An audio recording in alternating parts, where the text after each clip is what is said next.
Hello everyone, welcome to NEET Guru classes. मेरा नाम है मृदुल तिवारी और आज हम पढ़ने जा रहे हैं क्लास 12 का चैप्टर फर्स्ट। ठीक है, क्लास 12 बायोलॉजी आज से हम शुरू कर रहे हैं। इसके पहले 11th की बायोलॉजी में भी मैंने शुरू कर दी है, चैप्टर 8 तक हम पढ़ चुके हैं, उसके भी लेक्चर्स जल्दी ही आ जाएंगे। 12th की बायोलॉजी भी हम साथ में लेके चलेंगे। ठीक है, अच्छा ये लेक्चर आप क्लास 12 के बोर्ड के एग्जाम के लिए भी देख सकते हो क्योंकि मैं एनसीईआरटी ही पढ़ाता हूँ, और आप नीट के लिए भी देख सकते हो क्योंकि मैं सिर्फ एनसीईआरटी पढ़ाता हूँ। ठीक है, तो आप अच्छे से इसको बोर्ड या फिर नीट के लिए दोनों के लिए तैयार कर सकते हो। ठीक है, तो शुरू करते हैं क्लास 12 का चैप्टर फर्स्ट। नाम सबसे पहले समझते हैं चैप्टर का नाम है sexual reproduction in flowering plant. मतलब जो फ्लावरिंग प्लांट्स है उनके अंदर हमें सेक्सुअल रिप्रोडक्शन पढ़ना है। अब यहाँ पे दो शब्द इंपॉर्टेंट है, सेक्सुअल रिप्रोडक्शन और फ्लावरिंग प्लांट। शब्द तो चार हो गए लेकिन ये इंपॉर्टेंट। ठीक है, सेक्सुअल रिप्रोडक्शन आपको पता है, आपको काफी टाइम से पढ़ाया जा रहा है कि जब मेल गेमीट और फीमेल गेमीट का फ्यूजन होता है तो उसे हम कहते हैं सेक्सुअल रिप्रोडक्शन होना। ठीक है, तो मेल और फीमेल गेमेट का फ्यूजन होता है जिससे जाइगोट बनता है, फिर जाइगोट से एम्ब्रियो बनता है, फिर एम्ब्रियो से एक पूरा ऑर्गेनिज्म बन जाता है। ठीक है, ये सेक्सुअल रिप्रोडक्शन होता है। फ्लावरिंग प्लांट क्या होते हैं? तो जो एंजियोस्पर्म्स होते हैं उनको हम फ्लावरिंग प्लांट कहते हैं। अगर आपको याद हो तो क्लास 11th में आपने 5 तरह के पेड़ पढ़े हैं, है ना। 5 कैटेगरी में बेसिकली डिवाइड किया आपने, एल्गी, ब्रायोफाइट, टेरिडोफाइट, जिम्नोस्पर्म और एंजियोस्पर्म्स। ठीक है, इन पांचों में से जो फ्लावर होते हैं वो सिर्फ एंजियोस्पर्म्स के अंदर ही आते हैं। तो सिर्फ एंजियोस्पर्म्स ही ऐसे प्लांट्स हैं जिनको हम फ्लावरिंग प्लांट कहते हैं। यानी हम सेक्सुअल रिप्रोडक्शन पढ़ रहे हैं किसके अंदर? एंजियोस्पर्म के अंदर सेक्सुअल रिप्रोडक्शन को पढ़ रहे हैं। ठीक है, एनसीईआरटी की सबसे बहुत ही इंपॉर्टेंट और सबसे पहली लाइन कि ऑल एंजियोस्पर्म रिप्रोड्यूस सेक्सुअली। जितने भी एंजियोस्पर्म्स होते हैं सारे के सारे सेक्सुअल रिप्रोडक्शन शो करते हैं। तो सेक्सुअल रिप्रोडक्शन ही पढ़ रहे हैं। अब सेक्सुअल रिप्रोडक्शन के लिए जो प्लांट्स होते हैं, एंजियोस्पर्म्स जो होते हैं, उनके लिए सेक्स ऑर्गन होना चाहिए, है ना। सेक्स ऑर्गन होगा तभी तो सेक्सुअल रिप्रोडक्शन होगा। और प्लांट्स में जो सेक्स ऑर्गन होता है वो होता है फ्लावर। तो फ्लावर जो होता है वो एक्चुअली में होता क्या है? Sex organs of plants. ठीक है, sex organ of plant. Plant के लिए सेक्स ऑर्गन क्या है? फ्लावर है। अच्छा, जो नॉर्मली फ्लावर जो होता है आपने 11th में पढ़ रखा होगा, इस चैप्टर में भी आपको एक फिगर एनसीईआरटी ने दिखाया है कि जो फ्लावर होता है इसके 4 भाग होते हैं, या कह लो 4 वर्ल पाए जाते हैं। वर्ल समझते हो? वर्ल मतलब गोल गोल आप कह लो पैटर्न पाए जाते हैं। ठीक है, 4 चीजों के। 4 कौन कौन से वर्ल होते हैं? सेपल, पेटल, स्टमेन और पिस्टिल या कार्पल। ठीक है, ये वर्ल का नाम तो ऐसे ये होता है, कैलिक्स, कोरोला, एंड्रोशियम और गाइनिशियम। तो देखो बात समझो, जब भी आप फ्लावर देते हो, कोई एक फ्लावर लेते हो, उसमें सबसे बाहर जो भाग होता है, या मैं आपको बना के दिखाता हूं, है ना।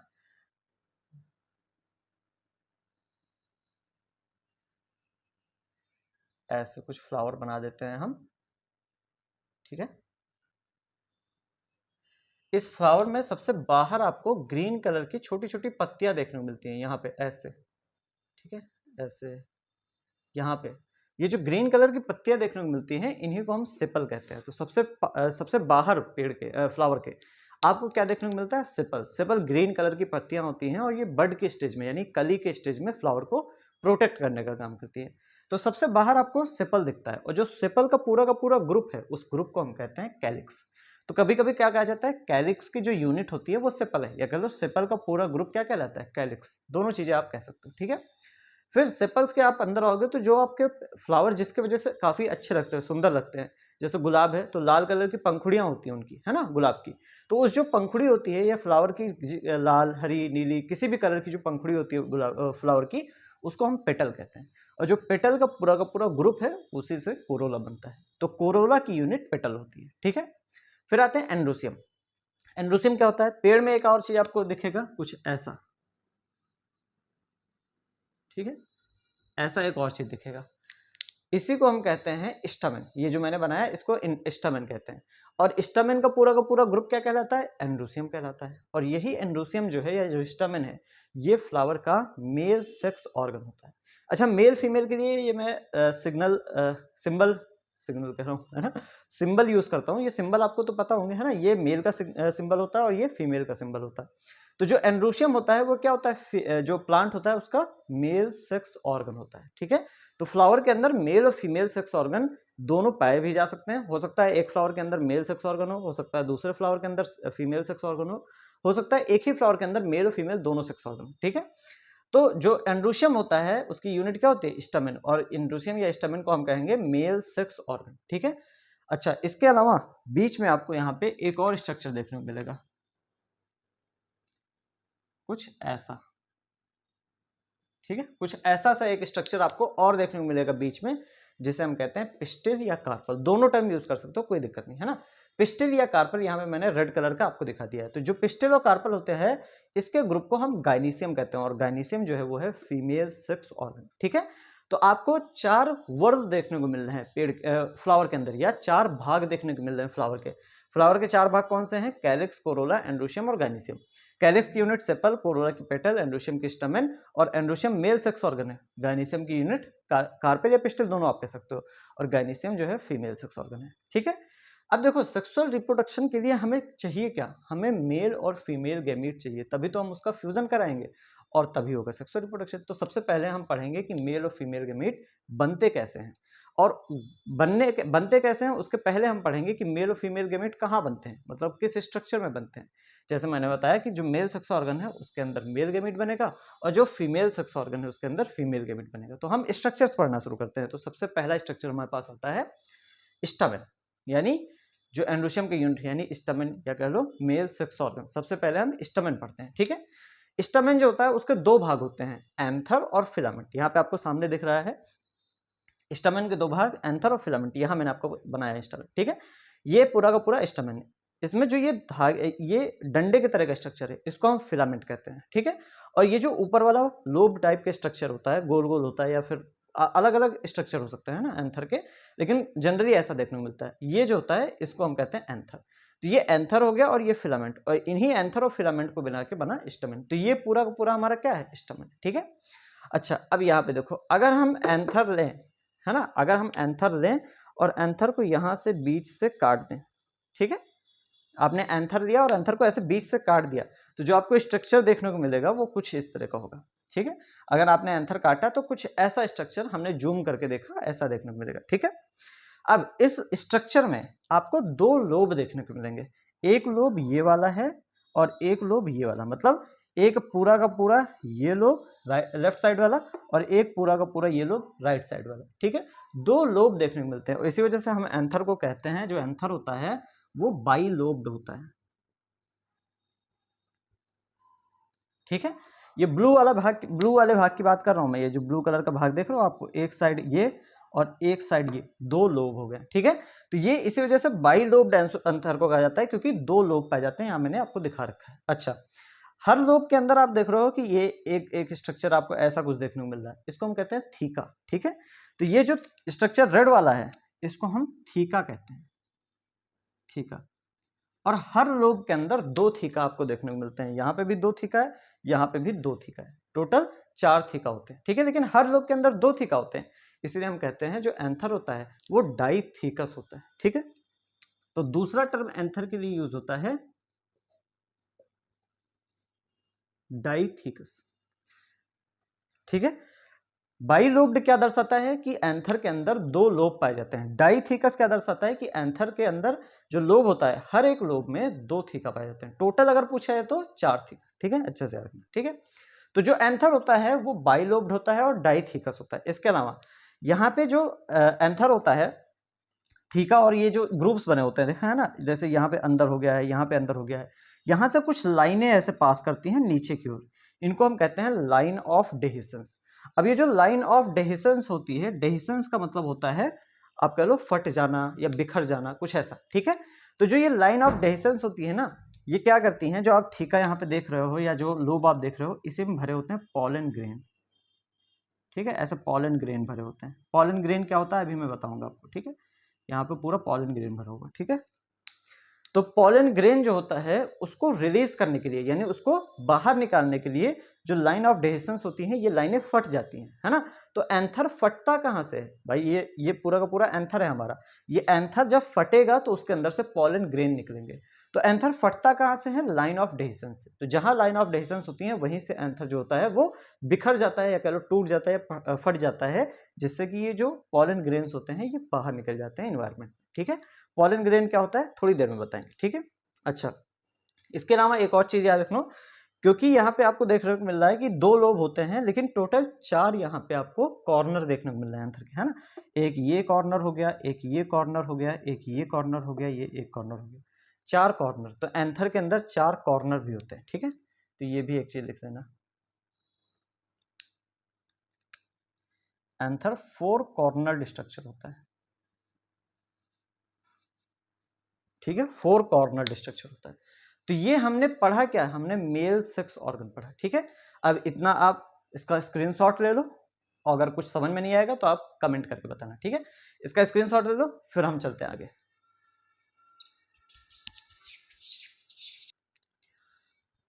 तो जैसे मैंने बताया कि 4 कॉर्नर होते हैं एंथर पे, है ना। देखो अगर आप एंथर ऐसे लो, मान लेते हैं ये एंथर है हमारा, है ना, मान लेते हैं ये हमारा एंथर है, और आप इसको ऐसे बीच से काट दो, ठीक है। और ऊपर से देखो, ऊपर से अगर आप एंथर को देखो तो आपको ऐसे 4 कॉर्नर का स्ट्रक्चर देखने को मिल जाएगा, ठीक है। तो जो कि मैंने बताया एंथर में 4 कॉर्नर होते हैं, ठीक है। हर कॉर्नर जो एंथर का होता है उसमें एक माइक्रोस्पोरेंजियम नाम का आप कह लो टिश्यू पाया जाता है ना। Each corner of anther has 1 microsporangium. Her anther के हर एक कॉर्नर पे, मतलब एंथर के 4 कॉर्नर है, हर एक कॉर्नर पे एक माइक्रोस्पोरेंजियम पाया जाता है। तो टोटल कितने माइक्रोस्पोरेंजियम हो गए, 4 माइक्रोस्पोरेंजियम, ठीक है। जो माइक्रोस्पोरेंजियम होता है ये 4 लेयर का बना होता है, मतलब इसके अंदर 4 दीवारें होती हैं, ठीक है। कौन कौन सी दीवारें, तो देखो कुछ ऐसा है, माइक्रोस्पोरेंजियम का ये स्ट्रक्चर है, ये पूरा का पूरा आपको माइक्रोस्पोरेंजियम कहलाएगा, ठीक है। अब इस माइक्रोस्पोरेंजियम के स्ट्रक्चर को देखो, ये 4 वॉल लेयर से या 4 लेयर से बना हुआ है। सबसे बाहर वाली जो लेयर होती है उसको हम कहते हैं एपिडर्मिस, सबसे आउटर लेयर, ठीक है। तो आउटर लेयर एपिडर्मिस हो गई। उसके जस्ट आप अंदर आओगे तो ये जो रेड वाली लेयर सबसे पहले दिखेगी आपको, इसको हम कहते हैं एंडोथीसियम, ठीक है। उसके अंदर फिर आओगे तो आपको एक लेयर देखने को मिलेगी जिसे मिडिल लेयर्स कहा जाता है। अच्छा, यहाँ पे लेयर्स क्यों कहा गया है, क्योंकि ये एक से ज्यादा लेयर की बनी हुई होती है, ठीक है। तो सेल की लेयर्स होती हैं बेसिकली, है ना। तो इस वजह से मिडिल लेयर्स कहा जाता है, क्योंकि एक से ज्यादा लेयर की होती हैं ये, इस वजह से मिडिल लेयर, ठीक है। तो सबसे बाहर एपिडर्मिस, फिर एंडोथीसियम, फिर मिडिल लेयर। सबसे अंदर आपको देखने को मिलेगी एक और लेयर जिसे हम टेपेटम कहते हैं, ठीक है। तो ये 4 लेयर हैं जिनसे माइक्रोस्पोरेंजियम मिलकर बना है। अब जो एपिडर्मिस, एंडोथीसियम और मिडिल लेयर है, यानी बाहर की 3 लेयर, ये एंथर के डेहिसेंस में हेल्प करती है, मतलब एंथर के फटने में हेल्प करती हैं। और जो सबसे अंदर वाली लेयर है यानी टेपेटम, टेपेटम का काम है नरिशिंग ऑफ पॉलन ग्रेन, यानी पॉलन ग्रेन को ये नरिश करती है। नरिश करने मतलब होता है उसको नरिशमेंट प्रोवाइड करना है, उसको न्यूट्रिएंट्स प्रोवाइड करना है ना। तो ग्रोथ करने के लिए जो खाना चाहिए पॉलन ग्रेन को, वो कहां से मिलता है, उसको टेपेटम से मिलता है, ठीक है। अच्छा, अभी पॉलन ग्रेन बना नहीं है, और पॉलन ग्रेन क्या होता है अभी मैंने ये नहीं बताया आपको, है ना, और ना आपको पता है पॉलन ग्रेन अभी क्या होता है, ठीक है। जब मैं बताऊंगा तभी आप आगे बढ़ना, ठीक है।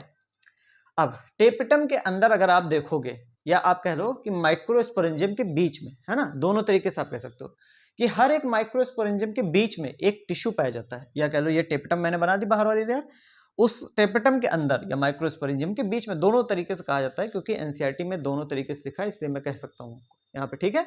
हम चाहते हैं कि आप हर एक तरह के क्वेश्चन करके आओ, है ना, जब आप नीट देने आ रहे हो बोर्ड, इस वजह से, ठीक है। तो हर एक माइक्रोस्पोरेंजियम के बीच में एक टिश्यू पाया जाता है जिसे हम स्पोरोजेनस टिश्यू कहते हैं। स्पोरोजेनस टिश्यू कहाँ है, माइक्रोस्पोरेंजियम के बीच में या टेपेटम के अंदर, ठीक है। स्पोरोजेनस टिश्यू कहते हैं। अब एक टिश्यू है ये, और टिश्यू किससे बनता है, सेल्स से बनता है। जो जो स्पोरोजेनस टिश्यू है, इसकी जो सेल्स होती हैं उन्हें हम माइक्रोस्पोर मदर सेल कहते हैं। तो माइक्रोस्पोर मदर सेल समझ में आ गया क्या होता है, स्पोरोजेनस टिश्यू की सेल्स को ही हम माइक्रोस्पोर मदर सेल कहते हैं, ठीक है। और ये माइक्रोस्पोर मदर सेल होती है ना, ये डिप्लॉयड होती हैं, इसको यहाँ पे 2n लिख लेना, ठीक है। ये डिप्लॉयड सेल्स होती हैं, ठीक है। अब हम पढ़ने जा रहे हैं कि पॉलन ग्रेन का फॉर्मेशन कैसे होता है, यानी बनता कैसे, ठीक है, पॉलन ग्रेन। तो देखो, शुरुआत होती है हमारे पास माइक्रोस्पोर मदर सेल से, इसको हम एमएमसी कह सकते हैं, ठीक है। तो मैंने यहाँ पे देखो एक सेल बनाया है जिसे हम एमएमसी कहते हैं। हमारे पास है कई सारी सेल्स, भाई स्पोरोजेनस टिश्यू जो है वो कई सारी सेल से मिलकर बना है ना।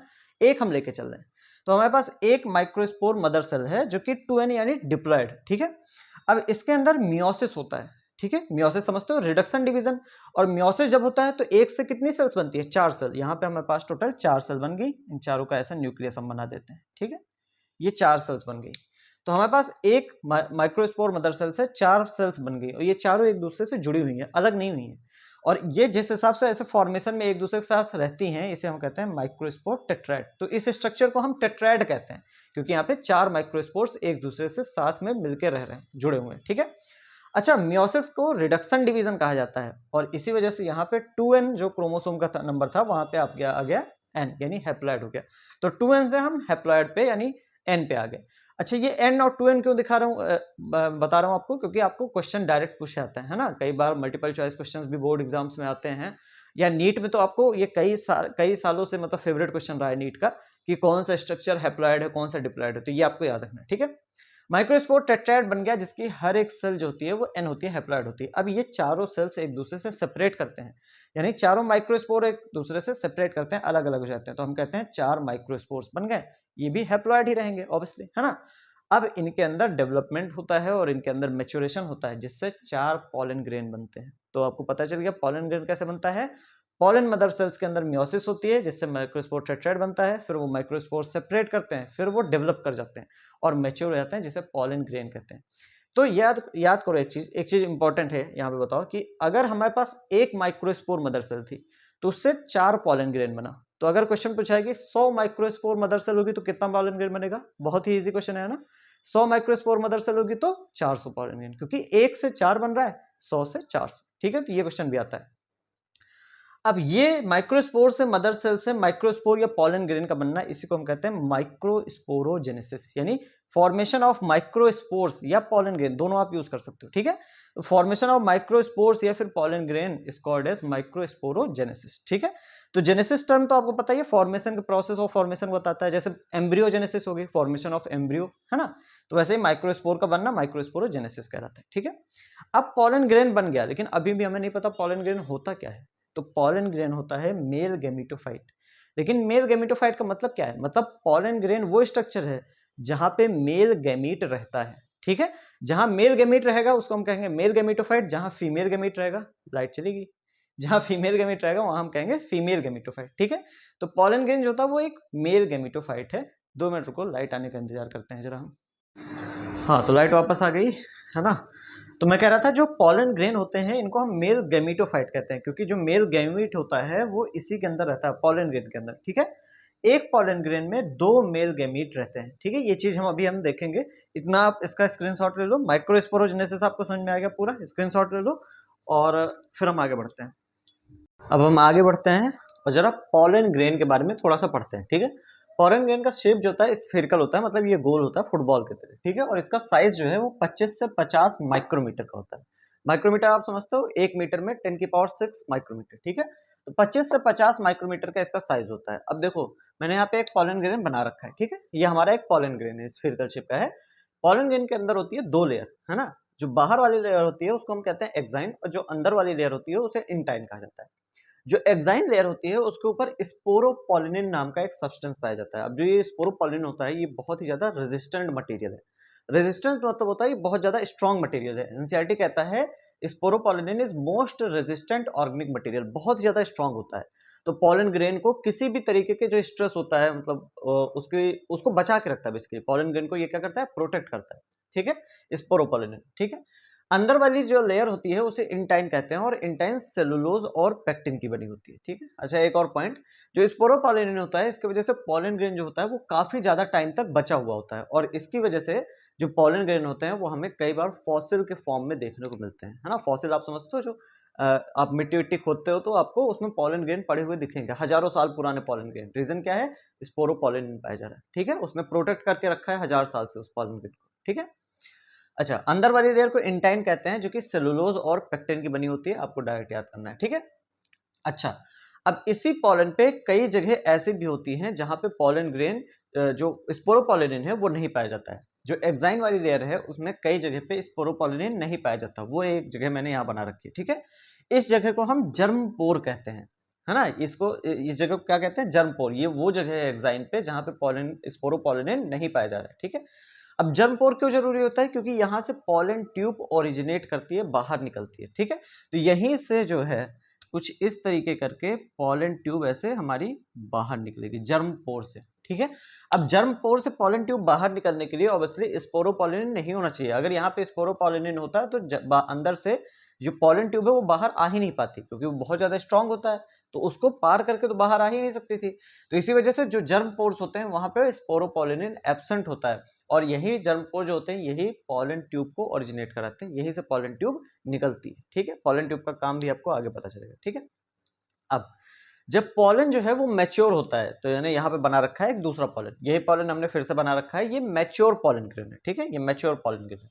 मैच्योर पॉलन ग्रेन के अंदर दो सेल होती हैं, दो सेल्स होती हैं, एक को कहते हैं वेजिटेटिव सेल, एक को कहते हैं जनरेटिव सेल। ठीक है, ये जो मैंने ऊपर बना रखी है रेड कलर की बड़ी सी सेल, ये कौन सी है, ये वेजिटेटिव सेल है, और जो छोटी बना रखी है मैंने, ये कौन सी है, ये जनरेटिव सेल। ठीक है, तो जो वेजिटेटिव सेल्स होती है ना, ये बिगर होती है, बड़ी होती है, यहाँ पे जैसे बना रखा है ना, और इनके अंदर फूड रिजर्व होता है, मतलब इनके अंदर खाना जो है वो रखा हुआ होता है।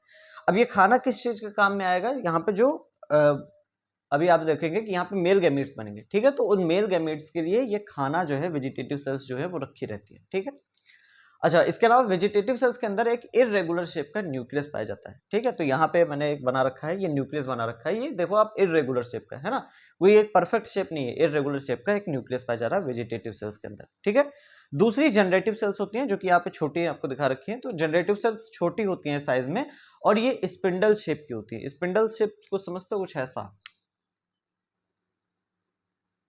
है ना, कुछ ऐसा है ना, जहां ऊपर और नीचे दोनों एंड जो है वो पतले हो, बीच में मोटा, स्ट्रीम लाइन जैसे आप कहते हैं कभी कभी, है ना, तो वही स्पिंडल शेप की यहाँ पे जनरेटिव सेल यहाँ पे आपको देखने को मिलती है। ठीक है, और ये फ्लोट करती हैं in cytoplasm of vegetative cell, vegetative cell के साइटोप्लाज्म में ही फ्लोट करती हैं। तो देखो पॉलन में यहाँ पे बड़ी वाली सेल वेजिटेटिव सेल है, और इसी वेजिटेटिव सेल के साइटोप्लाज्म में जनरेटिव सेल जो होती है वो फ्लोट करती रहती है। ठीक है, तो मतलब सेल के अंदर यहाँ पे सेल पाई जा रही है। ठीक है, ठीक है, इतना इसका जरा सा स्क्रीनशॉट लो, फिर उसके बाद मैं आपको थोड़ा सा और चीज बताऊं।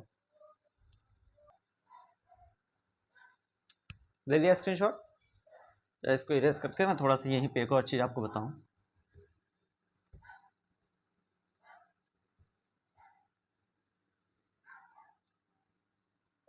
देखो, ये जो पॉलन ग्रेन है, ये इसकी मैच्योर पॉलन है, इसकी ये टू सेल्ड स्टेज कहते हैं, हम इसको टू सेल्ड स्टेज कहते हैं, क्योंकि यहाँ पे दो सेल होती है। लेकिन कुछ टाइम बाद क्या होता है कि मैं यहाँ पे फिर से पॉलन बना रहा हूं। ठीक है,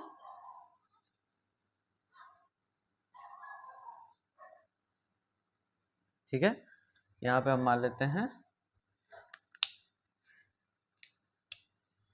ये हमारी पूरी की पूरी क्या है, वेजिटेटिव सेल। पूरी क्यों बना ली मैंने, क्योंकि क्या होता है कुछ टाइम क्या होता है, कुछ टाइम बाद क्या होता है, जो जनरेटिव सेल होती है ना, उनके अंदर होती है माइटोसिस, और जब भी जनरेटिव सेल के अंदर माइटोसिस होती है तो दो सेल्स बनती हैं, जो कि एक्चुअली में हमारी मेल गैमीट होते हैं। ठीक है, तो जो यहाँ पे हमारी जनरेटिव सेल है,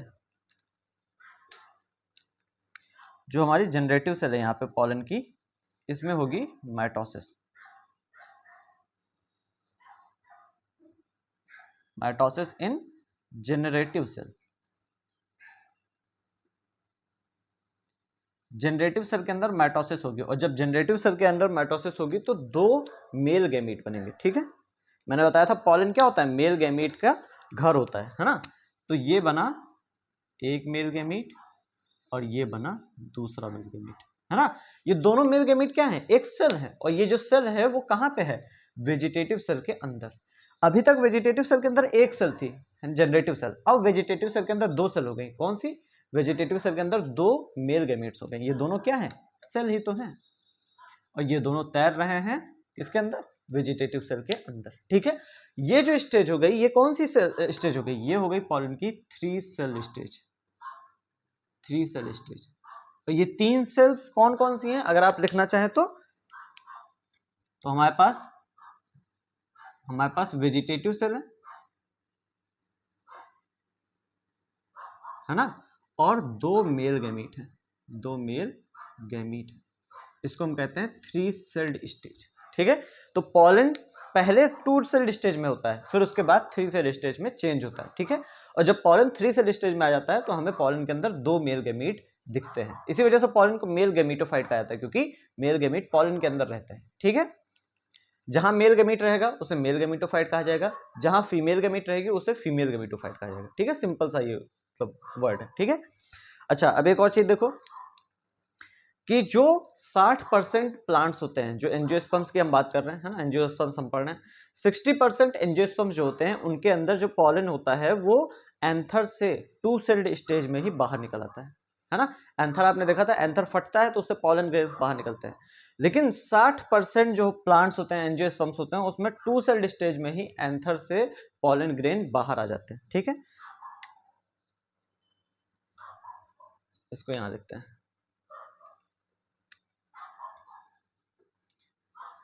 इन 60% एंजियोस्पर्म्स, ठीक है, 60% एंजियोस्पर्म्स में pollen released, pollen is released, pollen बाहर आ जाता है at two celled stage, two celled stage, ठीक है, 2 सेल स्टेज पे ही पॉलन बाहर आता है, लेकिन बचे हुए 40% में, इन 40%, रिमेनिंग 40% आप लिख लेना, ऐसा कुछ है ना, बचे हुए जो 40% एंजियोस्पर्म है उसमें pollen is released at 3 sailed stage, उनमें पॉलन 3 सेल स्टेज पे बाहर निकलता है। तो इंपॉर्टेंट क्वेश्चन है, पूछा आता है डायरेक्ट, है ना। 2 सेल स्टेज में वेजिटेटिव जनरेटिव सेल होंगी और 3 सेल स्टेज में एक वेजिटेटिव सेल तो रहेगी ही, 2 मेल गैमेट बनेंगे। 60% एंजियोस्पर्म में पॉलन 2 सेल स्टेज पे बाहर निकल आता है ना, और 40% जो बचे हैं, जब पॉलन 3 सेल स्टेज आ जाती है तब वो बाहर निकलता है, ठीक है। अच्छा, आप एक और चीज समझ लीजिए कि जो 60% एंजियोस्पर्म में जिसमें 2 सेल स्टेज में पॉलन बाहर आ गया है, उनमें भी अल्टीमेटली 3 सेल स्टेज आनी ही है, क्योंकि पॉलन के अंदर क्या है, मेल गैमीट होने हैं, ठीक है। तो 2 सेल स्टेज में पॉलन बाहर तो आ गया, लेकिन थोड़े टाइम बाद वो अल्टीमेटली 3 सेल स्टेज में ही आएगा, क्योंकि पॉलन को मेल गैमीट तो बनाना ही है। तो जनरेटिव सेल हमेशा माइटोसिस करके मेल गैमीट बनाती ही है, चाहे वो 60% वाले बात को, चाहे 40% में। बस पॉलन रिलीज कब हो रहा है, यानी बाहर कब निकल रहा है, इसका डिफरेंस है ना। 60% वाले केस में पॉलन जो है वो 2 सेल स्टेज में निकल जाएगा, और बाकी 40% में पॉलन 3 सेल स्टेज में निकल जाएगा। अल्टीमेटली चाहे वो 60% की बात करें चाहे 40% की, अल्टीमेटली हर एक पेड़ जो होता है, हर एक पॉलन जो होता है वो 3 सेल स्टेज में ही आता है, क्योंकि मेल गैमीट को बनना जरूरी है, ठीक है। बस ये आप नोट कर लो, फिर हम आगे बढ़ते हैं। नोट क्या कर लो, स्क्रीनशॉट ले लो इसका। 2 पॉइंट है, 2 पॉइंट में लिख दूं, फिर उसके बाद आगे बढ़ूंगा।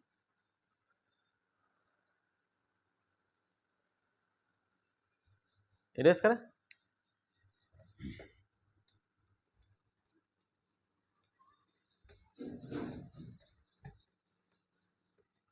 अच्छा, अब जो पॉलन होता है उसका बहुत ज्यादा यूज भी है। जैसे सबसे पहला यूज है पॉलन के यूजेस।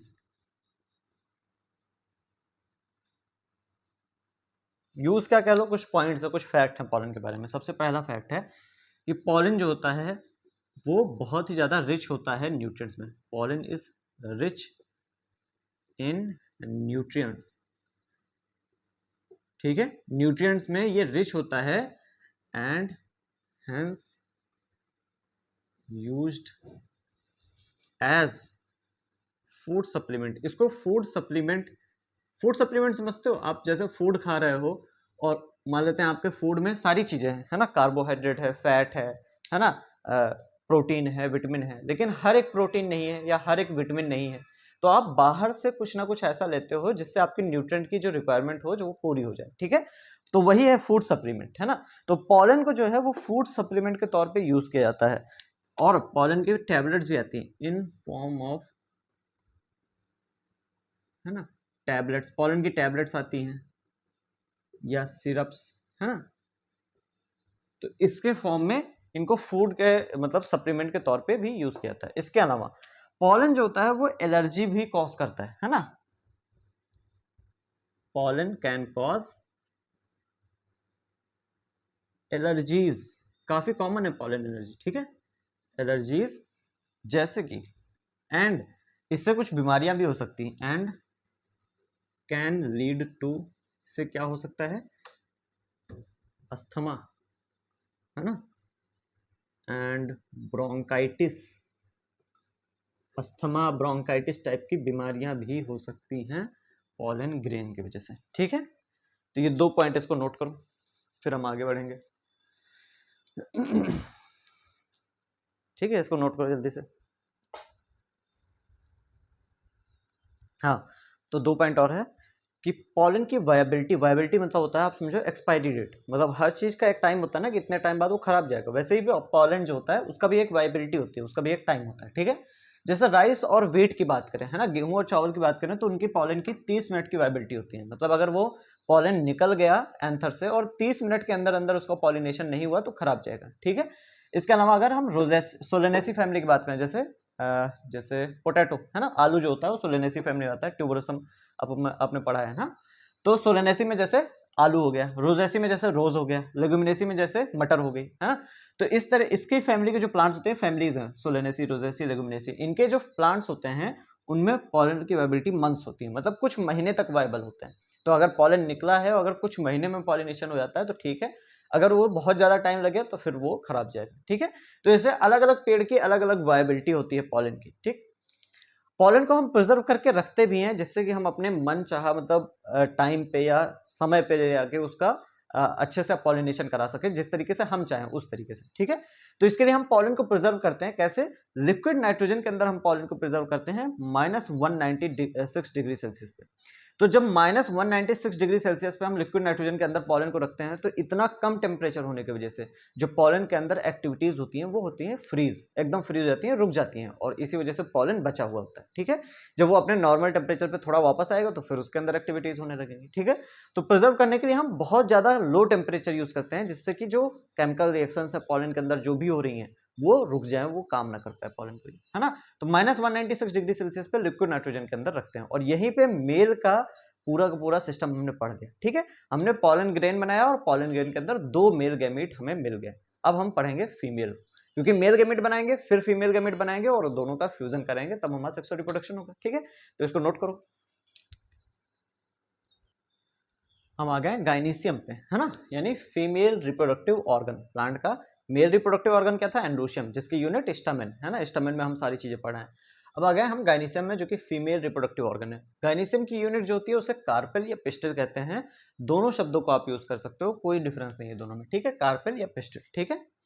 अच्छा, ये कुछ स्ट्रक्चर आप देख लो। सबसे पहले स्ट्रक्चर देखते हैं कि कार्पेल और पिस्टल कैसा दिखता है। तो कुछ ऐसा दिखता है, ये पूरा का पूरा एक कार्पेल है, ठीक है, या एक पिस्टल आप कह सकते हो। इसके 3 पार्ट होते हैं, स्टिग्मा, स्टाइल और ओवरी, है ना। कार्पेल या पिस्टल के 3 पार्ट। स्टिग्मा सबसे ऊपर वाला पार्ट होता है जो कि फ्लैट होता है, और इसी पे पॉलन ग्रेन आके बैठते हैं, है ना भाई, क्योंकि पॉलन ग्रेन यहाँ पे आएंगे, फिर यहाँ पे मेल गैमीट निकलेगा और वो जाएगा नीचे अंदर, ठीक है, अभी हम देखेंगे, ठीक है। तो स्टिग्मा पे पॉलन ग्रेन आके बैठते हैं, एक फ्लैट टाइप का पार्ट होता है। फिर स्टाइल होता है, एक डंडे की तरह का पार्ट होता है, और नीचे एक बेस में एक सोलन पार्ट होता है, एक मोटा सा फूला हुआ पार्ट होता है, उसे हम ओवरी कहते हैं। तो स्टिग्मा, स्टाइल, ओवरी, ये 3 पार्ट होते हैं कार्पेल या पिस्टल के। ओवरी के जब आप अंदर जाते हो तो एक सॉफ्ट टिश्यू पाया जाता है, एक हल्का सा एक टिश्यू पाया जाता है, जिसे हम प्लेसेंटा कहते हैं, और प्लेसेंटा के ऊपर लगे होते हैं ओव्यूल छोटे छोटे, ठीक है। एक्चुअल में होता क्या है ना, जब आप आगे बढ़ते हो, सेक्सुअल रिप्रोडक्शन जब कंप्लीट हो जाता है, तो जो ओवरी होती है उससे बन जाता है फ्रूट, और जो ओव्यूल होता है ना उससे सीड बनता है, ठीक है। तो ये सब चीजें अभी आप आगे पढ़ोगे। ओवरी से क्या बनता है, फ्रूट, ओव्यूल से बनता है सीड, ठीक है। तो ओवरी के अंदर प्लेसेंटा होती है, प्लेसेंटा के ऊपर लगे होते हैं ओव्यूल। अच्छा, ओव्यूल जो होते हैं इन्हीं के अंदर एक इंपॉर्टेंट चीज होती है जिसे हम कहते हैं मेगा स्पोर मदर सेल, ठीक है। ओव्यूल में has megaspore mother cell, जैसे आपने पढ़ा था माइक्रोस्पोर मदर सेल, वैसे ही यहाँ पे क्या है, मेगा स्पोर मदर सेल। कहाँ पे पाए जाते हैं, ओव्यूल के अंदर, ठीक है।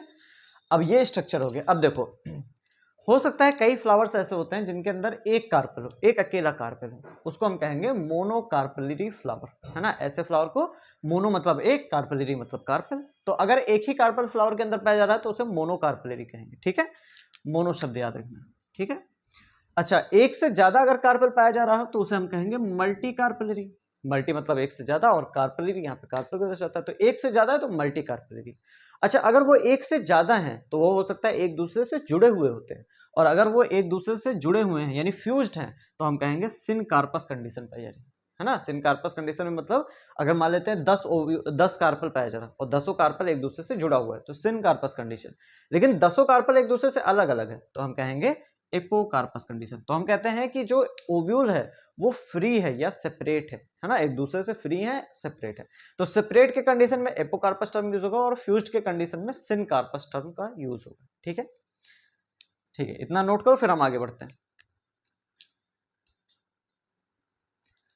हाँ, तो हमारे पास ओव्यूल के अंदर मेगा स्पोर मदर सेल होती है ना। जैसे माइक्रोस्पोर मदर सेल जो होती थी वो पॉलन ग्रेन बनाती थी, वैसे ही मेगा स्पोर मदर सेल जो है वो बनाएगी एम्ब्रियो सैक।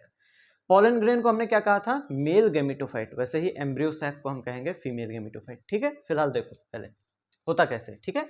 इस प्रोसेस को हम कहेंगे मेगा स्पोरोजेनेसिस। वहां पे हम माइक्रो स्पोरोजेनेसिस, क्योंकि माइक्रो स्पोर बन रहा था, यहाँ पे मेगा स्पोर बन रहा है तो मेगा स्पोरोजेनेसिस, ठीक है। हमारे पास सबसे पहले ओव्यूल के अंदर होती है मेगा स्पोर मदर सेल, जो कि ऑब्वियसली 2n होती है, डिप्लॉयड होती है, ठीक है। इसके अंदर मियोसिस होती है और टेट्राइड बन जाता है, जिसे हम कहते हैं मेगा स्पोर टेट्राइड। ये 4 मेगा स्पोर्स होते हैं जो कि एक दूसरे से मिलके रहते हैं, जुड़े हुए होते हैं, इस वजह से टेट्राइड कहा जाता है, ठीक है। और ये सारे के सारे कैसे होंगे, हैप्लॉइड, है ना। किसी भी एक को आप पकड़ लोगे तो हैप्लॉइड होंगे। अब यहाँ पे एक इंटरेस्टिंग चीज होती है जो कि अलग है माइक्रोस्पोरोजेनेसिस में। माइक्रोस्पोरोजेनेसिस में मैंने आपको बताया था कि जब टेट्राइड बनता है तो चारों सेल्स सेपरेट हो जाती थी, चारों माइक्रोस्पोर सेपरेट हो जाते थे और चारों पॉलन ग्रेन बनाते हैं। यहाँ पे ऐसा नहीं होता। यहाँ पे क्या होता है कि ये जो 4 मेगा स्पोर बने हुए हैं, इसमें से 3 जो मेगा स्पोर्स हैं वो खत्म हो जाएंगे। मान लेते हैं हम ये 3 की खत्म हो जाए। अच्छा, ये ऐसा कुछ नहीं है कि ऊपर वाला या नीचे वाला या बीच वाला आगे बढ़ेगा, ऐसा कुछ नहीं है, ठीक है। कोई भी 3 खत्म हो जाएंगे, सिर्फ एक ऐसा होगा जो कि आगे बढ़ेगा, ठीक है। तो यहाँ पे ये 3 मेगा स्पोर्स का क्या हो गया, डी जनरेट कर गए, और ये जो सबसे ऊपर वाला बचा हुआ है इसको हमने यहाँ पे बना दिया। तो ये एक मेगा स्पोर है हमारे पास। अब इस मेगा स्पोर में माइटोसिस होती है, लेकिन माइटोसिस होते समय न्यूक्लियस का तो डिवीजन होता है, सेल का डिवीजन नहीं हो पाता है। तो इस वजह से हमारे पास जो न्यूक्लियस था, यहाँ पे देखो एक न्यूक्लियस है और यहाँ पे 2 न्यूक्लियस हो गया, लेकिन सेल का डिवीजन नहीं हो पाया। सेल अभी भी एक है। तो सिंगल सेल और सिंगल न्यूक्लियस था, यहाँ सिंगल सेल और डबल न्यूक्लियस हो गया, ठीक है। तो यहाँ पे माइटोसिस तो होती है, लेकिन कैरियोकाइनेसिस हो जाती है, साइटोकाइनेसिस नहीं होती, यानी न्यूक्लियस का डिवीजन होता है, सेल डिवीजन नहीं होता है, ठीक है। तो मेगा स्पोर में माइटोसिस हुई, 2 न्यूक्लिएटेड स्टेज बन गई। फिर माइटोसिस हुई, 4 न्यूक्लिएटेड स्टेज बन गई। फिर से माइटोसिस हुई, 8 न्यूक्लिएटेड स्टेज बन गई, है ना, 8 न्यूक्लियस वाली स्टेज बन गई। अब ये जो 8 न्यूक्लियस स्टेज वाला मेगा स्पोर है, ये होगा मैच्योर, है ना। एक ही सेल के अंदर कितने, 8 न्यूक्लियस हैं। अब इसका मैच्योरेशन होगा, ये मैच्योर होगा, और मैच्योर होगा तो ये कुछ इस तरीके का स्ट्रक्चर बनाएगा। अब इस स्ट्रक्चर को जरा समझो, ये स्ट्रक्चर कैसा है। इस स्ट्रक्चर में टोटल आपको 8 न्यूक्लियस देखने हैं, ठीक है। 3 न्यूक्लियस तो 3 सेल्स। अच्छा, जो ये 8 न्यूक्लियस है ना, इनके अगल बगल सेल का फॉर्मेशन हो जाता है। अभी तक तो देखो यहाँ पे कोई सेल नहीं बन रही थी, है ना, लेकिन अब एक ही सेल है भाई, ये बड़ी सी सेल ही है। इस सेल के अंदर 8 न्यूक्लियस हैं। हर एक न्यूक्लियस के बगल बगल एक सेल का फॉर्मेशन हो गया। जैसे इस न्यूक्लियस के बगल ये वाली सेल बन गई, इस न्यूक्लियस के बगल ये बीच वाली सेल बन गई, इसके बगल ये वाली सेल बन गई। ये जो तीनों सेल्स बनी हैं इनको हम एंटीपोडल्स कहते हैं, ठीक है। यहाँ पे देखो, इस वाले न्यूक्लियस के अराउंड एक सेल बन गई जिसे हम एग सेल कहते हैं, और एग सेल ही हमारी फीमेल गैमीट है। मेल गैमीट हमारा कहाँ था, पॉलन ग्रेन के अंदर। फीमेल गैमीट हमारा एम्ब्रियो सैक के अंदर है, इसको एम्ब्रियो सैक कहते हैं, इस वजह से एम्ब्रियो सैक को हम फीमेल गैमीटोफाइट कह रहे हैं, ठीक है। तो इस सेल के अराउंड एक सेल बन गई जिसे हम एग सेल कहते हैं। इस न्यूक्लियस के अराउंड एक सेल बन गया जिसे हम सिनर्जिड कहते हैं, और ये दोनों सिनर्जिड है ना, ये दोनों जो सेल्स हैं इनको हम सिनर्जिड कहते हैं, ठीक है। अच्छा, 2 न्यूक्लियस ऐसे हैं जिनके अराउंड कोई सेल नहीं बनी। ये दोनों न्यूक्लियस हैं जिनके अराउंड सेल नहीं बनी है, ये सिर्फ न्यूक्लियस हैं, इनको हम कहते हैं पोलर न्यूक्लियस। तो 2 न्यूक्लियस बीच में पड़े होते हैं, ठीक है। अच्छा, इस पूरी सेल को हम सेंट्रल सेल कह रहे हैं, क्योंकि भाई देखो सेल तो वही थी, है ना, एक सेल है, एक सेल है, एक सेल है, एक सेल है, इसी एक सेल के अंदर इतनी सारी सेल्स बन रही हैं। तो ये जो बड़ी वाली सेल है इसको हम क्या कह रहे हैं, सेंट्रल सेल कह रहे हैं, ठीक है। और पोलर न्यूक्लियस यहाँ पे बीच में है, ठीक है। इसके अलावा सिनर्जिड्स के जब आप बेस पे देखते हो, मतलब नीचे देखते हो, तो आपको कुछ फिंगर के तरह के स्ट्रक्चर्स यहाँ पे और यहाँ पे सिनर्जिड के बेस में देखने को मिलते हैं। इन्हें हम कहते हैं फिलीफॉर्म एपरेटस, ठीक है। इनका काम समझ में आएगा आपको, ठीक है। तो ये हमारा क्या है, पूरा का पूरा एम्ब्रियो सैक है, या कह लो आप मैच्योर हो गया है हमारा मेगा स्पोर। मेगा स्पोर जब मैच्योर हो जाता है तो इस तरीके से बन जाता है, ठीक है। अब इसके अलावा जो मेगा स्पोर का जिस साइड एग सेल होती है उस साइड को हम माइक्रोपाइलर एंड कहते हैं, ठीक है। ये याद करने का तरीका है, जिधर एग सेल होती है उस साइड को हम माइक्रोपाइलर एंड कहते हैं। तो एम्ब्रियो सैक का ये नीचे वाला हिस्सा कौन सा हिस्सा है, माइक्रोपाइलर एंड है। जो ऊपर वाला एंड है उसको हम कहते हैं चलाजल एंड। तो मेगा स्पोर में, सॉरी, एम्ब्रियो सैक में 2 एंड होते हैं, माइक्रोपाइलर एंड और चलाजल एंड। माइक्रोपाइलर एंड याद रखना, एग सेल जिधर है उस साइड को हम कहेंगे माइक्रोपाइलर एंड, और जिधर एंटीपोडल्स है उधर चलाजल एंड, ठीक है। अच्छा, अब क्या रह गया, अब जरा सा हम काउंट करते हैं। काउंट करने के पहले एक और चीज देखो, जो एग सेल होती है और जो सिनर्जिड्स होते हैं, इन दोनों को मिला के एग एपरेटस कहा जाता है, ठीक है। तो इसको मैं यहीं पे लिख दूं कि अलग लिख दूं, अलग लिख दूंगा, है ना, नहीं तो यहाँ पे बहुत ज्यादा एग्स मिक्स हो जाएगा, है ना, क्योंकि जगह कम है, ठीक है। एग सेल्स और सिनर्जिड्स को मिला के एग एपरेटस कहा जाता है, ठीक है। अब यहाँ पे जरा हम काउंट करते हैं कि हमारे 8 न्यूक्लियस हैं कहाँ पे, हैं भी कि खत्म हो गए, ठीक है। जरा देखो, 1 2 3 4 5, ये दोनों न्यूक्लियस ही हैं, है ना। तो 1 2 3 4 5 6 7 8 8 न्यूक्लियस हो गया। तो ये जो हमारा एम्ब्रियो सैक है ना, ये 8 न्यूक्लिएटेड है। यहाँ पे हम लिख देते हैं 8 न्यूक्लिएटेड, है ना। लेकिन इस एम्ब्रियो सैक के अंदर सेल्स कितनी है ये भी गिनो जरा। 1 सेल, 2 सेल, 3 सेल, 4 5 6 सेल ये हो गई। और एक जो सेंट्रल सेल है यानी बड़ी वाली सेल, टोटल 7 सेल है।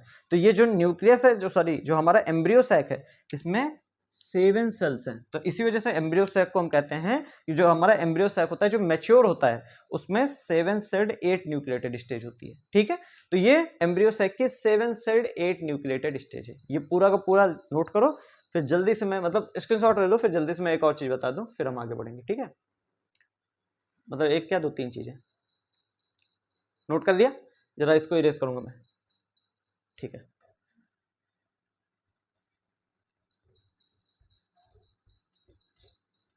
दो तीन चीजें हैं जो कि आपको पता होनी चाहिए। जैसे सबसे पहली बात मैंने कहा यहाँ पे, जब मेगा स्पोर टेट्राएड बन रहे थे, है ना, यहीं पे देख लो,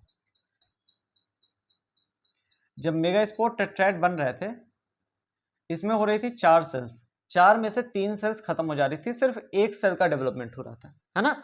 इसको हम कहते हैं मोनोस्पोरिक डेवलपमेंट। ठीक है, क्या मोनोस्पोरिक डेवलपमेंट। क्या मोनोस्पोरिक डेवलपमेंट माइक्रोस्पोर में देखा जा रहा था? नहीं, वहां पे 4 माइक्रोस्पोर बन रहे थे और चारों के चारों जो है वो डेवलप होकर पॉलन ग्रेन बना रहे थे। यहाँ पे ऐसा नहीं है, मेगा स्पोर यहाँ पे भी 4 बन रहे हैं, लेकिन उसमें से सिर्फ एक डेवलप हो रहा है। इसको कहते हैं मोनोस्पोरिक डेवलपमेंट। मोनोस्पोरिक डेवलपमेंट में आप देखोगे कि only 1 mega spore of tetrad develops to form embryo sac, है ना, develops to form embryo sac। ठीक है, एम्ब्रियो सैक बनाने के लिए सिर्फ एक मेगा स्पोर है जो कि आगे चलकर डेवलप होता है और एम्ब्रियो सैक बनाता है, बाकी 3 डीजेनरेट हो जाते हैं। इसको कहते हैं मोनोस्पोरिक डेवलपमेंट। एक और पॉइंट यहीं पे, जो हमारे पास यहाँ पे एग सेल और सिनर्जिट है, जैसे मैंने बताया था कि एग सेल और सिनर्जिट को मिला के हम कहते हैं एग एपरेटस। ठीक है, तो ये दूसरा टर्म है जो कि आपको याद रखना है। ठीक है, इसके अलावा एक और चीज याद रखना है आपको, फ्री फॉर्म एपरेटस का काम। जो फ्री फॉर्म एपरेटस होते हैं, इनका काम क्या होता है? तो देखो, जब भी ये पूरा का पूरा एम्ब्रियो सैक जो है, ये कैसे बना है? मेगा स्पोर से। मेगा स्पोर जो है कैसे बने थे? मेगा स्पोर मदर सेल से। और ये सब था कहाँ पे? ओव्यूल के अंदर था, है ना। तो कुछ ऐसा सिस्टम होता है जनरली, मैं फिर से बना रहा हूँ, ठीक है, जरा स्टिल या कार्पल जो है फिर से बना रहा हूँ। ठीक है, कुछ ऐसा था हमारे पास, है ना। यहाँ पे हमारे पास प्लेसेंटा थी, प्लेसेंटा के ऊपर लगे हुए थे ओव्यूल। ठीक है, मान लेते हैं ये लगा हुआ है ओव्यूल। ठीक है, अब देखो, जो पॉलन ग्रेन होते हैं वो आते हैं कहीं से और इस स्टिग्मा के ऊपर बैठ जाते हैं। ठीक है, तो पॉलन ग्रेन आए और स्टिग्मा के ऊपर बैठ गए। मैंने आपको एक चीज बताया था कि पॉलन ग्रेन में जर्म पोर्स होते हैं जहां से पॉलन ट्यूब निकलती है। तो अब इस पॉलन ग्रेन में जब ये स्टिग्मा के ऊपर बैठ जाते हैं तो यहां से निकलती है पॉलन ट्यूब ऐसे, और ये स्टिग्मा के अंदर होते हुए, फिर स्टाइल के अंदर होते हुए, फिर ओवरी के अंदर आती है। तो ये पॉलन ट्यूब में ला रहा हूं। ठीक है, पॉलन ट्यूब ऐसे ओवरी के अंदर आ गई। ठीक है, अब ओवरी के अंदर जो है ये ओव्यूल के पास जब पहुंचती है तो जो सिनर्जिट्स होते हैं, सॉरी, जो फिलीफॉर्म अपरेटस होते हैं, ये इस पॉलन ट्यूब को ओवरी के अंदर, सॉरी, ओव्यूल, इस एम्ब्रियो सैक के अंदर घुसने का रास्ता देते हैं। तो जो है बेसिकली हेल्प करते हैं, they guide the pollen tube. Pollen tube को ये गाइड करते हैं एम्ब्रियो सैक के अंदर या ओव्यूल के अंदर घुसने के लिए। तो ये ऐसे अंदर घुसती है पॉलन ट्यूब। अंदर घुसने के लिए कौन गाइड करता है, ये कौन जरूरी है? Filiform apparatus. ठीक है, तो लिखना they guide pollen tube into embryo sac. Embryo sac के अंदर ले जाते हैं ये पॉलन ट्यूब को। ये फिलीफॉर्म अपरेटस का काम होता है। ठीक है, यहीं पे एक और चीज आप लिख लो, मतलब सिंपल बात है लेकिन इंपॉर्टेंट है, कि जो एम्ब्रियो सैक होता है वो हमारा फीमेल गेमिटोफाइट है। है ना। जो एम्ब्रियो सैक है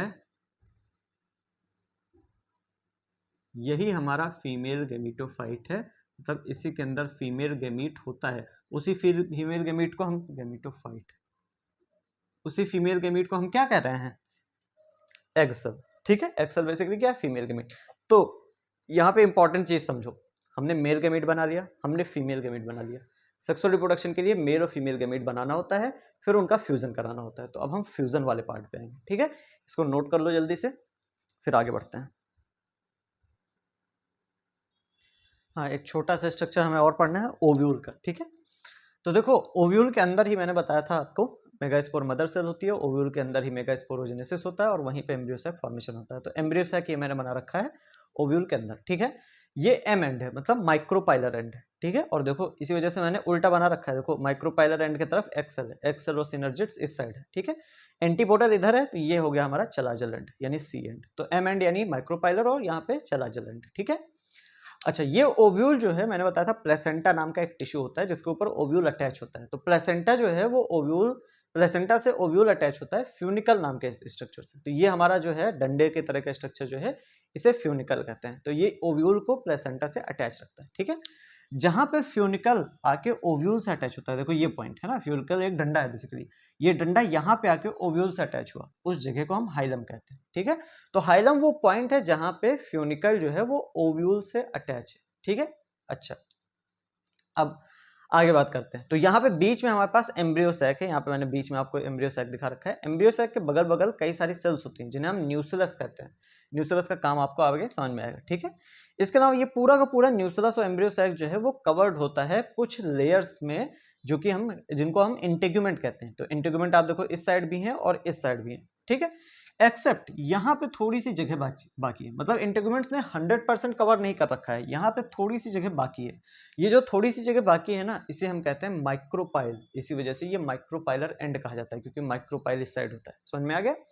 तो इस जगह को जो थोड़ी सी जगह बच गई है यहाँ पे, है ना, इसको हम कहते हैं माइक्रोपाइल। और ये इंपॉर्टेंट होती है जगह, क्योंकि माइक्रोपाइल ही वो जगह है जहां से वाटर और गैसेस का एक्सचेंज होता है। मतलब जो हमारा एम्ब्रियो सैक है भाई, उसे पानी भी चाहिए, गैसेस भी चाहिए। तो पानी यहां से अंदर आता है, गैसेस यहां से अंदर आती है, ये वो जगह है। ठीक है, तो इसी को कहते हैं माइक्रोपाइल। ठीक है, हाँ ठीक है, तो ये पूरा का पूरा ओव्यूल का स्ट्रक्चर है। और जब हमारी क्या कहते हैं पॉलन ट्यूब आती है, तो यही ओव्यूल के अंदर ये एंटर करती है और यहाँ पे होता है पॉलिनेशन, सॉरी क्या कहते हैं फीमेल और मेल गैमीट का फ्यूजन। ठीक है, जिसे हम फर्टिलाइजेशन कहते हैं। ठीक है, तो ये हम सबने देख लिया कि मेल गैमीट कैसे बनता है, फीमेल गैमीट कैसे बनता है। अब हम एक चीज देखेंगे जिसे हम कहते हैं पॉलिनेशन। पॉलिनेशन वो प्रोसेस है जिससे मेल और फीमेल गैमीट एक दूसरे के पास जाते हैं। ठीक है, एक दूसरे क्या कह लो, फीमेल गैमीट एक जगह पे रहता है, मेल गैमीट फीमेल के पास जाता है। ठीक है, फीमेल गैमीट तो एक ही जगह पे रहता है। ठीक है, तो अब हम पॉलिनेशन पढ़ेंगे, इसको नोट कर लो, तेरेस कर दूं मैं।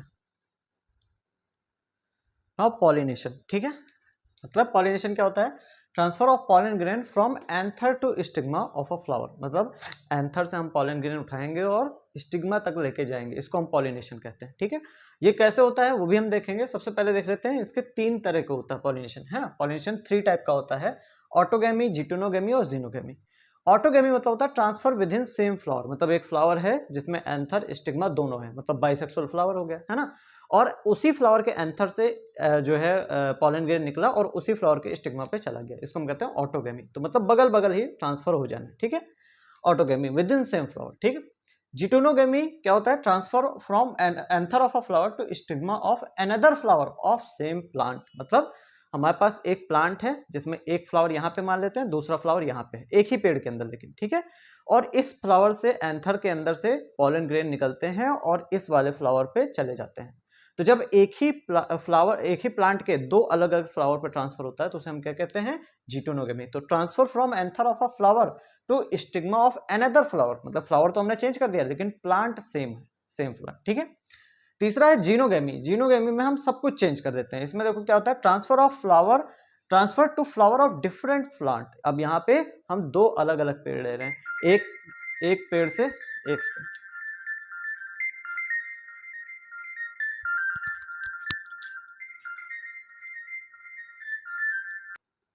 थोड़ा सा डिस्टर्बेंस है ना।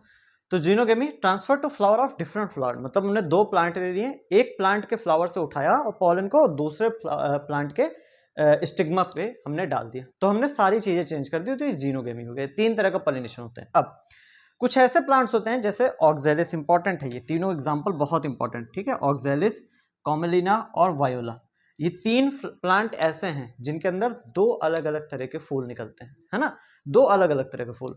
कुछ ऐसे फूल होते हैं जो कि ओपन टाइप होते हैं, मतलब वो आपको खुले हुए दिखेंगे और उसमें आपको एंथर, स्टिग्मा सब दिखेगा, ठीक है, ओपन टाइप। कुछ ऐसे फूल होते हैं जो कि क्लोज्ड टाइप होते हैं, यानी वो बंद रहते हैं और उसके अंदर ही एंथर और स्टिग्मा रहता है, आपको बाहर कुछ नहीं दिखेगा, तो फ्लावर्स ऐसे बंद रहते हैं, है ना। जैसे आपने देखा होगा गूलर, आप जानते हो गूलर, है ना, तो गूलर के फूल में आप देखो, या अंजीर आप देखोगे, है ना, अंजीर का फूल ऐसा होता है ना, पूरा क्लोज्ड होता है, ठीक है। तो लेकिन ऑक्जेलिस, कमलेना और वायोला में दो अलग अलग तरह के फ्लावर निकलते हैं। एक को कहते हैं कैस्मोगैमस या चैस्मोगैमस, है ना, कैस्मोगैमस कहा जाता है। कैस्मोगैमस जो होता है वो ओपन टाइप के फ्लावर्स होते हैं, और एक फ्लावर्स होते हैं क्लाइस्टोगैमस, मतलब क्लोज्ड टाइप के फ्लावर। अब जो ओपन टाइप के फ्लावर होते हैं ना, इसमें कहीं से भी पॉलन आ सकता है, क्योंकि ये खुले हुए हैं, तो बाहर से पॉलन आ सकता है, इनका सेल्फ पॉलिनेशन भी हो सकता है, इनका बाहर से भी पॉलिनेशन हो सकता है। लेकिन जो क्लाइस्टोगैमस फ्लावर्स होते हैं ये क्लोज टाइप होते हैं, ये बंद होते हैं, तो बाहर से पॉलन के आने के चांसेस 0 रहते हैं। तो इनके अंदर सिर्फ ऑटोगैमी ही देखी जाती है, किसमें, क्लाइस्टोगैमस फ्लावर में, यानी क्लोज फ्लावर में, क्योंकि ये क्लोज्ड है तो बाहर से मतलब पॉलन आ नहीं सकता है। तो इनका सिर्फ एक ही तरह का ट्रांसफर देखा जाता है, ऑटोगैमी, मतलब विद इन सेम फ्लावर, इनके खुद के एंथर से खुद के स्टिग्मा पे जो पॉलन का है ट्रांसफर हो सकता है, बस बाहर से पॉलन नहीं आ सकते, क्योंकि पूरा का पूरा बंद है इस वजह से, ठीक है। तो ये तीन एग्जांपल बहुत बार पूछे गए हैं नीट में या फिर बोर्ड के एग्जाम में भी। ऑक्जेलिस, कोमेलिना, वायोला, दो तरह के फ्लावर प्रोड्यूस करेंगे, कैस्मोगैमस ओपन वाला होगा, इसमें तो आपको ऑटोगैमी, जीटोनोगैमी और जीनोगैमी तीनों हो सकता है, लेकिन क्लाइस्टोगैमस जो होते हैं ये क्लोज टाइप के होते हैं, सिर्फ ऑटोगैमी, ठीक है। अब हम जरा पढ़ेंगे कि पॉलिनेशन कराता कौन है भाई, एंथर से स्टिग्मा तक कौन लेके जाएगा पॉलन को, क्या वो खुद के उड़ के जाएंगे, क्या उनके पास पंख होता है, या कैसे जाते हैं, ठीक है, इसको जल्दी से नोट करो। अब जरा हम ये बात करते हैं कि पॉलिनेशन कराता कौन है, ठीक है। तो पॉलिनेशन के जो एजेंट्स होते हैं, मतलब कराने वाले होते हैं, वो दो तरह के हो सकते हैं। एबायोटिक मतलब नॉन लिविंग, और बायोटिक मतलब लिविंग, मतलब जिंदा चीजें और जो नॉन लिविंग चीजें हैं जो जीवित नहीं है, वो दोनों करा सकती हैं पॉलिनेशन। जैसे अगर हम पहले एबायोटिक की बात करें, मतलब नॉन लिविंग चीजें, इसमें दो आते हैं, वाटर और विंड, मतलब पानी के द्वारा पॉलिनेशन होना और हवा के द्वारा, ठीक है। पानी के जो द्वारा पॉलिनेशन होता है, बहुत important point, only 30 genera of plants so water pollination, सिर्फ 30 जीनस ऐसे हैं प्लांट्स के जो कि वाटर पॉलिनेशन को शो करते हैं, मतलब जिनमें वाटर पॉलिनेशन होता है, ठीक, तो काफी कम वाटर पॉलिनेशन देखा जाता है, ठीक है। अच्छा, इसका नाम pollen has, important point, mucilaginous coating, जो पॉलन होता है उसके ऊपर एक कोटिंग होती है म्यूसिलेज की बनी हुई, या म्यूसिलेजिनस मतलब आप समझ लो एक स्लाइमी लेयर की कोटिंग होती है, जिससे क्या होता है, पॉलन जो होता है वो पानी में सड़ता नहीं है, खराब नहीं होता है, पानी के द्वारा पानी से बचा रहता है, ठीक है, पानी में रहते हुए भी बचा हुआ होता है, ठीक है। तो पॉलन जो होता है, वाटर पॉलिनेशन के जो प्लांट्स होते हैं उनके पॉलन जो होते हैं उनके ऊपर म्यूसिलेजिनस कोटिंग होती है, ठीक है। एग्जाम्पल बहुत इंपॉर्टेंट है, वेलिस्नेरिया, हाइड्रिला और जॉस्टेरा में वाटर पॉलिनेशन देखा जाता है। एक इंपॉर्टेंट पॉइंट, वाटर लिली और वाटर हायासिंथ में वाटर पॉलिनेशन नहीं देखा जाता। कई बार आप सोचते हो कि वाटर लगा हुआ है क्योंकि नाम में, तो वाटर पॉलिनेशन होगा, लेकिन ऐसा नहीं होता है, ठीक है। तो वाटर लिली में भी और वाटर हायासिंथ में, दोनों में वाटर पॉलिनेशन नहीं होता है, इनमें या फिर विंड पॉलिनेशन होगा या फिर बायोटिक पॉलिनेशन होगा, ठीक है, यानी जीवित चीजों से, ठीक है। विंड पॉलिनेशन की अगर हम बात करें, तो यहाँ पे जो विंड पॉलिनेशन है, इसमें पॉलन जो होता है वो बहुत ही लाइट होता है, हल्का होता है, जिससे हवा से आसानी से उड़ सके। दूसरी चीज, नॉन स्टिकी होता है, मतलब चिपचिपा नहीं होता है, अगर चिपचिपा रहेगा तो एक ही जगह पे जहां चिपक जाएगा वहीं पे बैठा रहेगा, तो विंड पॉलिनेशन हो ही नहीं पाएगा। तो हवा चलती है और हवा की वजह से विंड के द्वारा एक जगह से पॉलन निकल कर दूसरी जगह चला जाता है, ठीक है। तो pollen is light and non sticky. इसके अलावा स्टिग्मा इज फेदरी, स्टिग्मा जो होती है वो फेदरी होती है, जैसे ग्रास और कॉर्न में, खासकर कॉर्न में, भुट्टे में आपने देखा होगा बहुत सारे रेसे निकलते हैं, है ना, धागे निकलते हैं, तो एक्चुअली में धागे वो क्या है, वो हैं कॉर्न की स्टिग्मा। तो स्टिग्मा फेदरी होती है, मतलब आप कह लो पंखदार होती है, बहुत ही बड़ी होती है, जिससे कि वो ज्यादा से ज्यादा हवा अपने अंदर कैप्चर कर पाए, क्योंकि भाई हवा में ही पॉलन है, तो वो हवा को अच्छे से कैप्चर करेगी तभी तो विंड पॉलिनेशन हो पाएगा, है ना, पॉलन जो है उसके अंदर आ जाएंगे, ठीक है। तो स्टिग्मा फेदरी होती है। तो ये विंड और वाटर पॉलिनेशन एबायोटिक है। बात करते हैं बायोटिक पॉलिनेशन की। तो बायोटिक पॉलिनेशन में इंपॉर्टेंट पॉइंट क्या है, फ्लावर्स जो होते हैं वो कलरफुल होते हैं और उनके अंदर नेक्टर होता है, मतलब रस होता है। कलरफुल क्यों होते हैं, जिससे कि इंसेक्ट्स को, हनी बीज को ये अट्रैक्ट कर सकें अपने पास, अट्रैक्ट कर सकें। और नेक्टर क्यों होता है, क्योंकि आप ऑब्वियसली पता है आपको, तितलियां हो गई, हनी बीज हो गई, वो नेक्टर को ही लेने जाती हैं फ्लावर के ऊपर, है ना। नेक्टर मतलब रस उसके अंदर, ठीक है। अच्छा, flowers give reward to pollinator, जो पॉलिनेशन कराता है उसको ये रिवॉर्ड देते हैं। रिवॉर्ड के फॉर्म में क्या देते हैं, नेक्टर या फिर पॉलन, है ना। उस पॉलन को या उसको नेक्टर को जो देते हैं वो रिवॉर्ड माना जाता है ना, पॉलिनेटर, पॉलिनेशन के बदले में, ठीक है। इसके अलावा अच्छा, बायोटिक में सबसे कॉमन जो देखा गया है पॉलिनेटर, वो हनी बीज होती हैं, जो मधुमक्खियां होती हैं, वो काफी ज्यादा पॉलिनेशन कराती हैं बायोटिक पॉलिनेशन की अगर बात करें, ठीक है।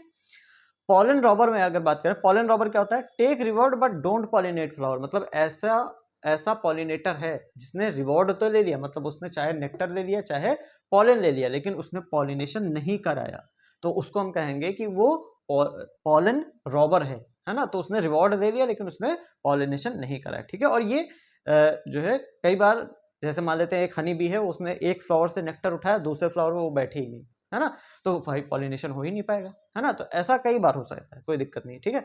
तो पॉलन रॉबर। अब एक इंपॉर्टेंट रिलेशनशिप है यहाँ पे, युक्का मॉथ रिलेशनशिप। युक्का एक प्लांट होता है और मॉथ एक, आपको पता है, एक इंसेक्ट होता है, ठीक है। तो जो युक्का प्लांट होता है ना, जब उसका फ्लावर होता है उस पर मॉथ बैठता है और पॉलिनेशन कराता है, और उसी समय वो अंडे दे देता है उसी फ्लावर के अंदर। और जो युक्का का पेड़ है या जो युक्का का फ्लावर है, उसी के अंदर उसके मॉथ के जो अंडे होते हैं वो डेवलप होते हैं। तो यहाँ रिवॉर्ड के तौर पे क्या बेसिकली मिल रहा है, अंडे देने की जगह एक तरह का रिवॉर्ड आप कह सकते हो कि यहाँ पे मिल रहा है, ठीक है। तो युक्का मॉथ रिलेशनशिप में क्या है, मॉथ पॉलिनेट्स युक्का फ्लावर, मॉथ जो होता है युक्का फ्लावर को पॉलिनेट करता है, and Lay's eggs in its flower, और उसी फ्लावर के अंदर अपने अंडे दे देता है, अंडे को रख देता है।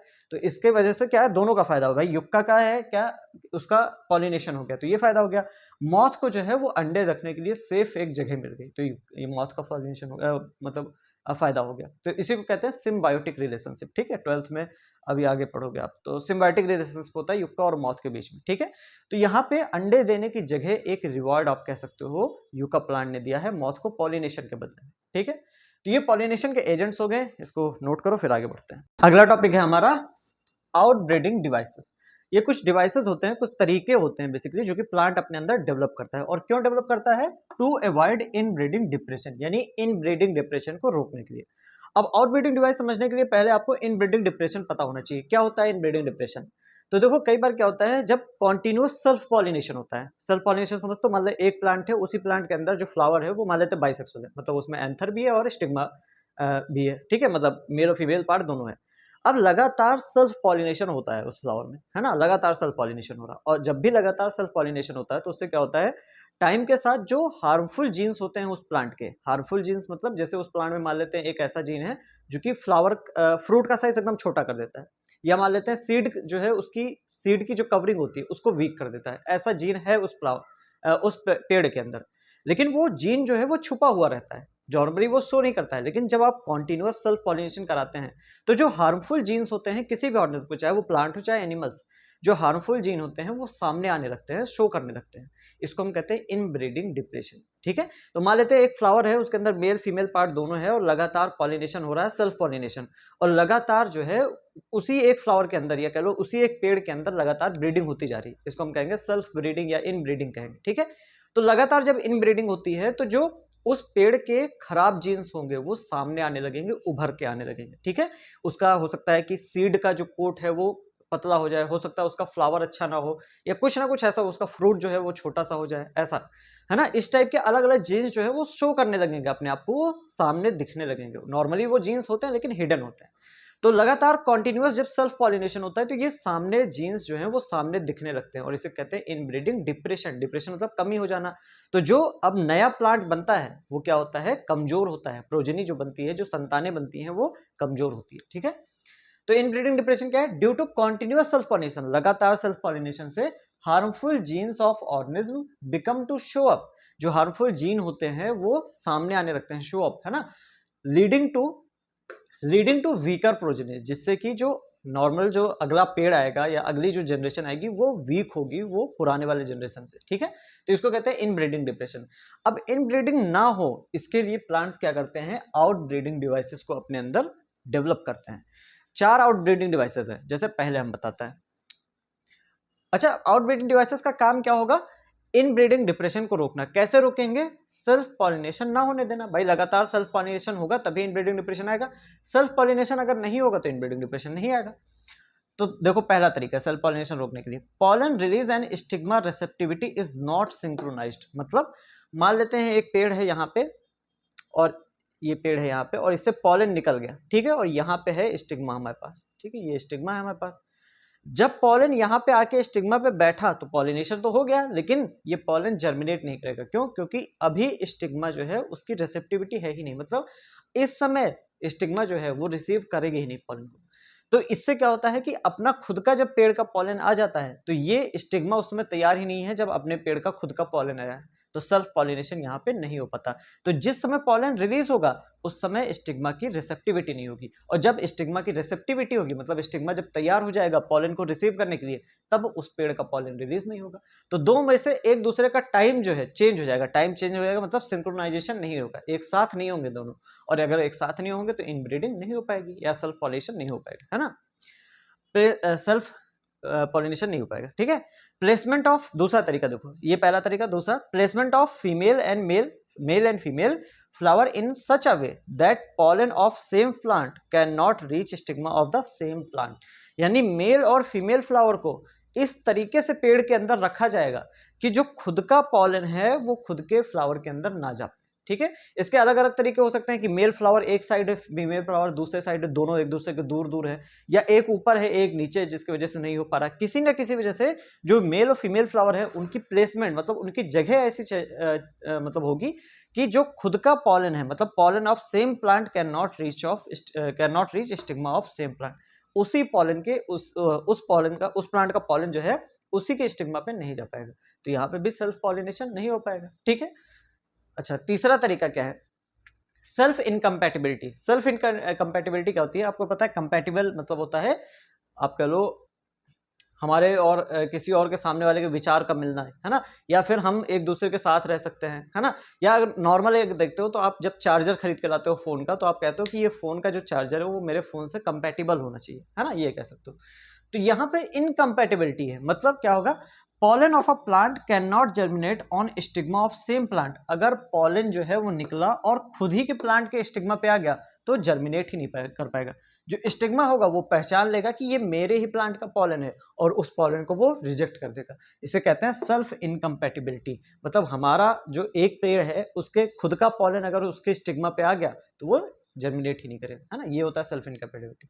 चौथा है प्रोड्यूसिंग यूनिसेक्सुअल फ्लावर। मतलब ऐसे फ्लावर प्रोड्यूस करना जो कि जिसमें सिर्फ मेल या फीमेल पार्ट है। तो भाई अगर एक पेड़ है, उस पेड़ के अंदर मान लेते हैं ये पेड़ है, ठीक है, ये पेड़ है, इस पेड़ के अंदर सिर्फ मान लेते हैं मेल फ्लावर है, सिर्फ मेल फ्लावर है, तो कहां से सेल्फ पॉलिनेशन होगा? भाई सिर्फ मेल फ्लावर है या सिर्फ फीमेल फ्लावर है तो पॉलिनेशन, सेल्फ पॉलिनेशन हो ही नहीं सकता, है ना। हमेशा यहां से पॉलन निकलेगा और किसी दूसरे वाले प्लांट के पास जाएगा जिसके पास फीमेल फ्लावर होगा, तब जाके पॉलिनेशन होगा। और अगर प्लांट चेंज हो गया तो ये सेल्फ पॉलिनेशन तो रह ही नहीं गया, है ना, ये तो अपना जीनोगैमी हो गया, है ना, तीसरा नंबर वाला।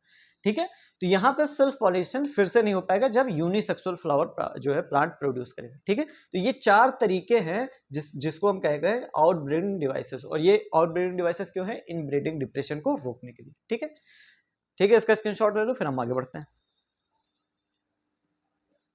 ले लिया स्क्रीनशॉट। एक छोटा सा टॉपिक यहाँ पे और है कि यहीं पे मैं पढ़ा दूंगा आपको।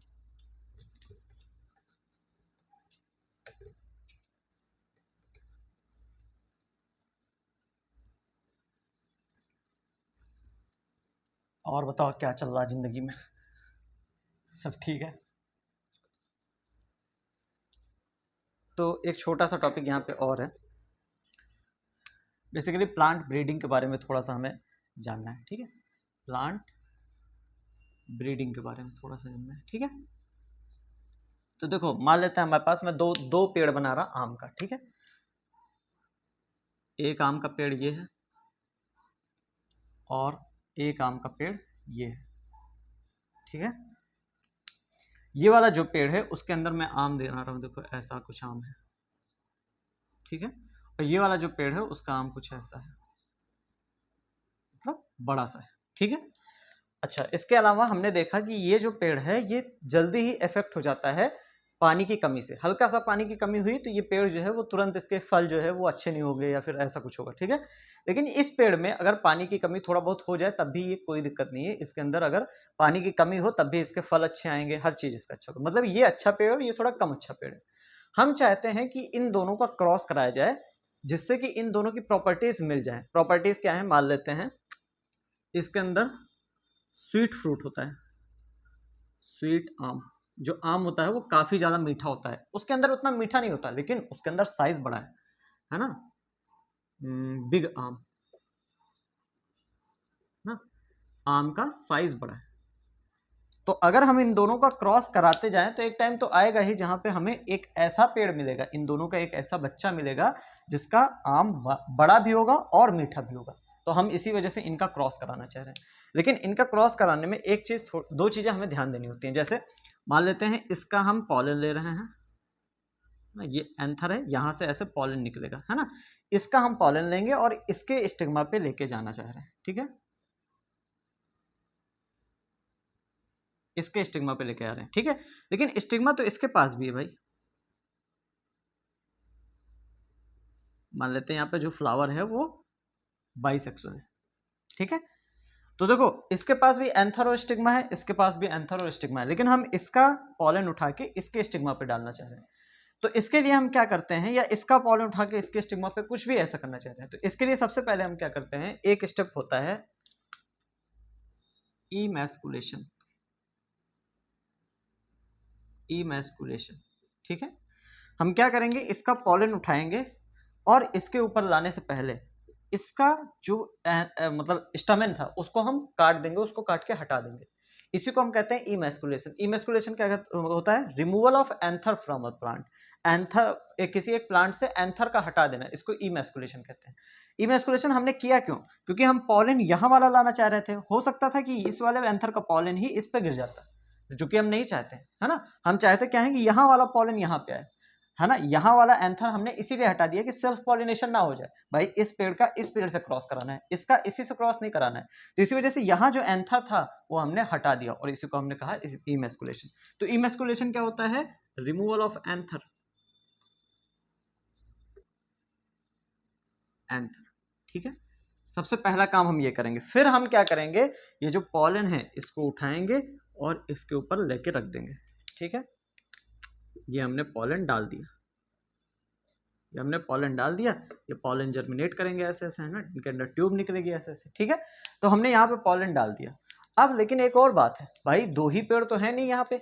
आम जब भी आम का बगीचा होता है या बगीचा नहीं भी होता है तो एक आम का पेड़ यहाँ पे मान लेते हैं, आधे किलोमीटर दूर कोई और आम का पेड़ है, वहां से कोई मधुमक्खी आई यहाँ पे आ गई, है ना। तो मतलब बाहर से भी पॉलन आ सकते हैं, वो भी हमें नहीं चाहिए। हमें चाहिए क्या, इसका पॉलन इसके ऊपर, हमें बाहर का कोई भी पॉलन नहीं चाहिए। तो हम अपना दूसरा स्टेप करते हैं, एक ही प्लास्टिक का बैग लेते हैं, है ना, प्लास्टिक का नहीं, जो भी जिस चीज का भी बना होता है उसमें ऐसे इसको कवर कर देते हैं और सील कर देते हैं, जिससे कि इसका जो मतलब जो पॉलन हम चाह रहे थे उसका हमने पॉलिनेशन करा दिया, उसके अलावा कोई एक्स्ट्रा पॉलन इसके ऊपर ना आ जाए।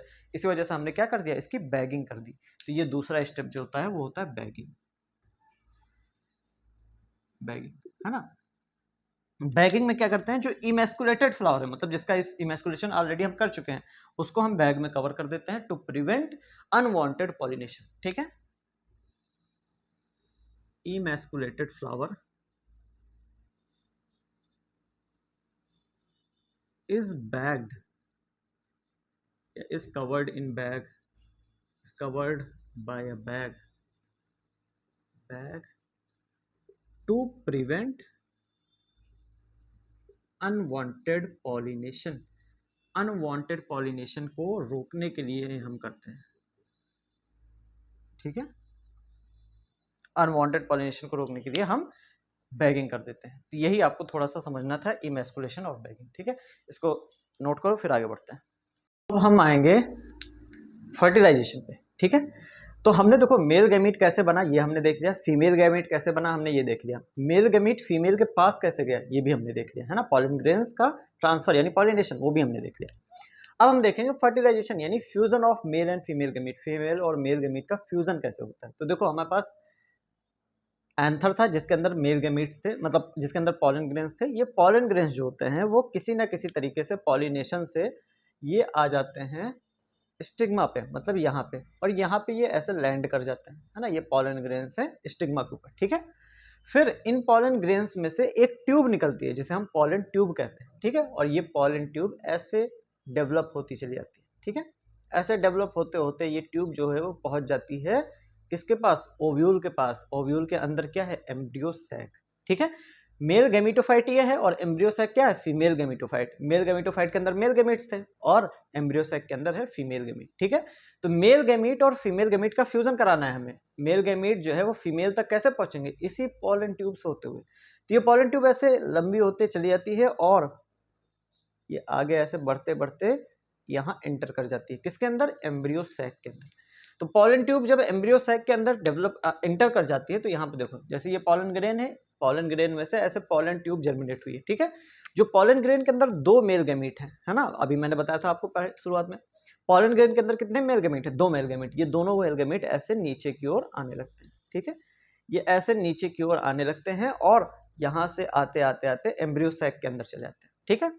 अब एम्ब्रियो सैक के अंदर क्या होता है, एक मेल गैमीट जो है, मान लेते हैं 2 मेल गैमीट हम ऐसे बनाते हैं, 1 2, ठीक है।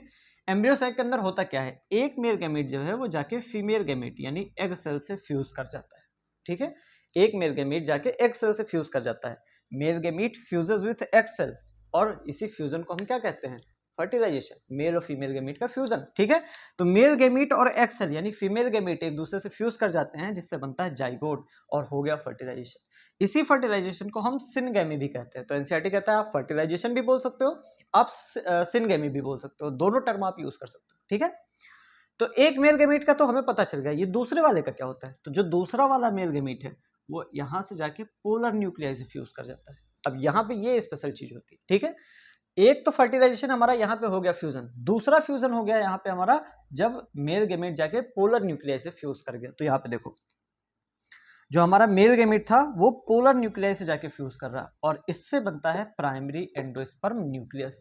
प्राइमरी एंडोस्पर्म न्यूक्लियस वही चीज है जिससे आगे चल के एंडोस्पर्म बनेगा, जो कि अभी हम पढ़ेंगे, ठीक है। तो यहाँ पे 2 बार यहाँ पे फ्यूजन हो रहा है ना। एक तो हमारा सिनगैमी हो गया, ठीक है। सिनगैमी में क्या है, ये जो एग है, मतलब जो मेल गैमीट है ऑब्वियसली ये हैप्लॉइड है, जो फीमेल गैमीट है ये भी हैप्लॉइड है और हमारे पास जाइगोट मिलता है हैप्लॉइड, एन और एन जोड़ के 2n यानी डिप्लॉइड हमारा जाइगोट हो जाता है, ठीक है। यहाँ पे मेल गैमीट ये हैप्लॉइड है। जो पोलर न्यूक्लियाई होते हैं वो 2 न्यूक्लियस होते हैं, यानी n ये होता है और n ये होता है, टोटल 2n, ठीक है।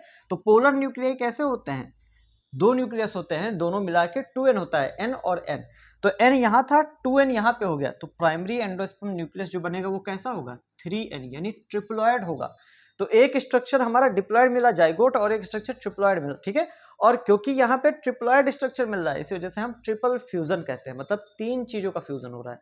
किसका किसका, एक मेल गैमीट और 2 पोलर न्यूक्लियाई, 3 चीजों का फ्यूजन हो रहा है, इसीलिए हम कह रहे हैं यहाँ पे ट्रिपल फ्यूजन।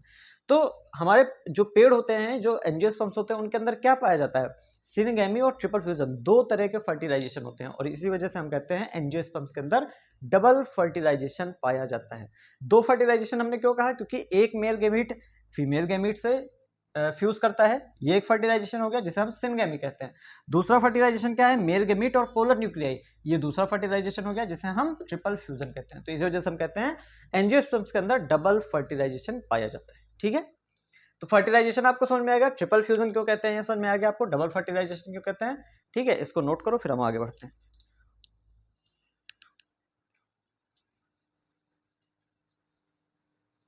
ले लिया स्क्रीनशॉट, यहाँ पे एक छोटा सा टॉपिक और है।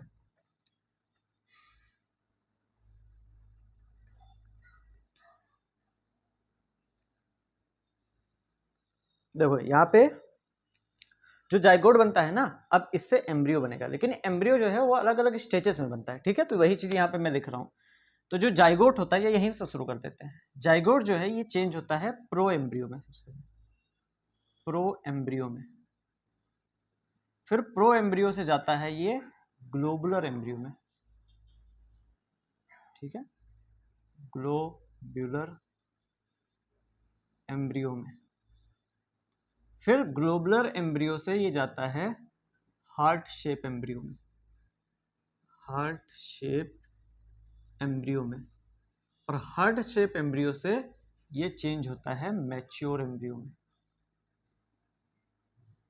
मैच्योर एम्ब्रियो में। तो ये बेसिक आपका क्या कहते हैं एम्ब्रियो फॉर्मेशन का स्टेप है, और इसको आपको याद करना है क्योंकि डायरेक्ट ही पूछा जाता है कि जाइगोट के बाद कौन आएगा, फिर उसके बाद कौन आएगा, फिर उसके बाद, ठीक है।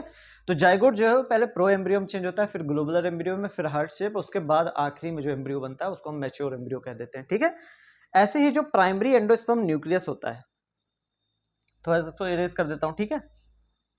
यहाँ पे क्या ही इरेज करें, नीचे दिख रहा हो तो मैं लिख देता हूँ, है ना, दिख तो रहा ही होगा, नीचे जगह तो होगी ही, थोड़ी जगह है ना, कोई बात नहीं। जो प्राइमरी एंडोस्पर्म न्यूक्लियस होता है ना, इरेज ही करना पड़ेगा, ठीक है। इरेज करूं, स्क्रीनशॉट ले लो, फिर इरेज करता हूं। हाँ, तो एंडोस्पर्म के बारे में मैं बता रहा था, ठीक है। देखो, प्राइमरी एंडोस्पर्म न्यूक्लियस जो है उसको मैंने पेन लिख दिया, PEN, ठीक है, शॉर्ट फॉर्म में लिखते हैं सब, ठीक है।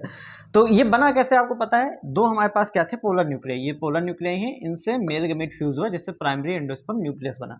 अब ये सिर्फ न्यूक्लियस है, 3N वाला एक ट्रिप्लॉइड जो है वो न्यूक्लियस है, ठीक है। इसके अराउंड जो है वो सेल बन जाती है, और अगर जब प्राइमरी एंडोस्पर्म न्यूक्लियस के अराउंड जब सेल बन जाती है तो उसे हम कहते हैं प्राइमरी एंडोस्पर्म सेल, है ना। ये भी कैसी है, 3N है, ठीक है। अब प्राइमरी एंडोस्पर्म सेल में रिपीटेड माइटोसिस होगा, मतलब बार बार माइटोसिस होता रहेगा, ठीक है, रिपीटेड माइटोसिस, ठीक है। देखो मैं जो लिखता हूँ शब्द जो है, जैसे रिपीटेड माइटोसिस, ये एनसीईआरटी का शब्द है, ठीक है। मैंने ये नहीं लिखा मेनी माइटोसिस या नंबर ऑफ माइटोसिस, नहीं, क्योंकि मैं चाहता हूँ आप एनसीईआरटी अगर एक बार पढ़ें इसके बाद तो आपको तुरंत हर चीज पकड़ में आ जाए 1 सेकंड में, ठीक है। तो रिपीटेड माइटोसिस इस वजह मैंने लिखा क्योंकि एनसीईआरटी की ही लाइनें यहाँ पे सोचता हूँ इनकॉर्पोरेट करने के लिए, ठीक है।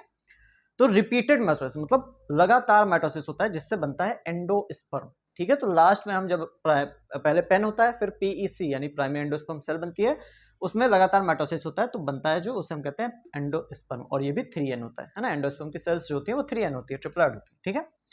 अब एक इंपॉर्टेंट पॉइंट, जो एंडोस्पर्म होता है इसका फॉर्मेशन हमेशा एम्ब्रियो के फॉर्मेशन के पहले होता है। रीजन क्या होता है कि एंडोस्पर्म का काम होता है एम्ब्रियो को खाना देना या न्यूट्रिशन प्रोवाइड करना, तो इसी वजह से endosperm forms before embryo, embryo के डेवलपमेंट से पहले एंडोस्पर्म का डेवलपमेंट हो जाता है, जिससे कि एम्ब्रियो को जो है वो खाना, एंडोस्पर्म जो है एम्ब्रियो को खाना दे सके, ठीक है।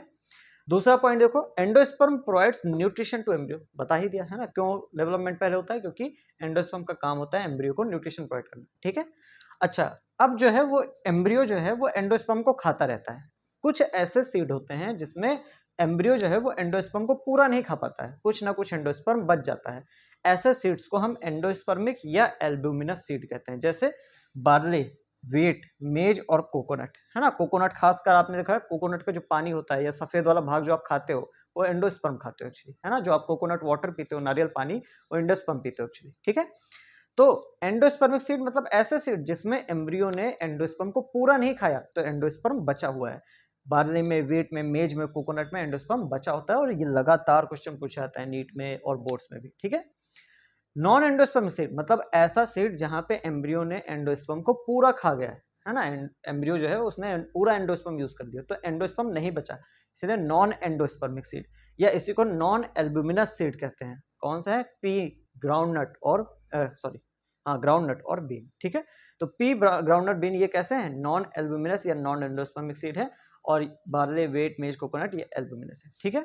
अच्छा, जब कोकोनट की बात हुई तो कोकोनट से एक इंपॉर्टेंट चीज बतानी है, ठीक है। इसको आप स्क्रीनशॉट ले लो, जल्दी से ले लिया होगा, है ना। वीडियो पॉज करके 1 सेकंड लगता है स्क्रीनशॉट लेने में। मैं स्क्रीनशॉट आपको इस वजह से कहता हूँ क्योंकि मुझे खुद स्क्रीनशॉट लेना है, ठीक है, जिससे मैं आपको नोट्स बना के दे दूंगा इसके, ठीक है। कोकोनट की बात करते हैं, इंपॉर्टेंट एग्जाम्पल है हमारा, है ना। कुछ ऐसा होता है, कोकोनट मान लेते हैं, है ना, ऐसा होता है, ये है मान लेते हैं कोकोनट का व्हाइट वाला भाग जो आप खाते हो, है ना, जो आप खाते हो व्हाइट वाला भाग वो ये है, ठीक है।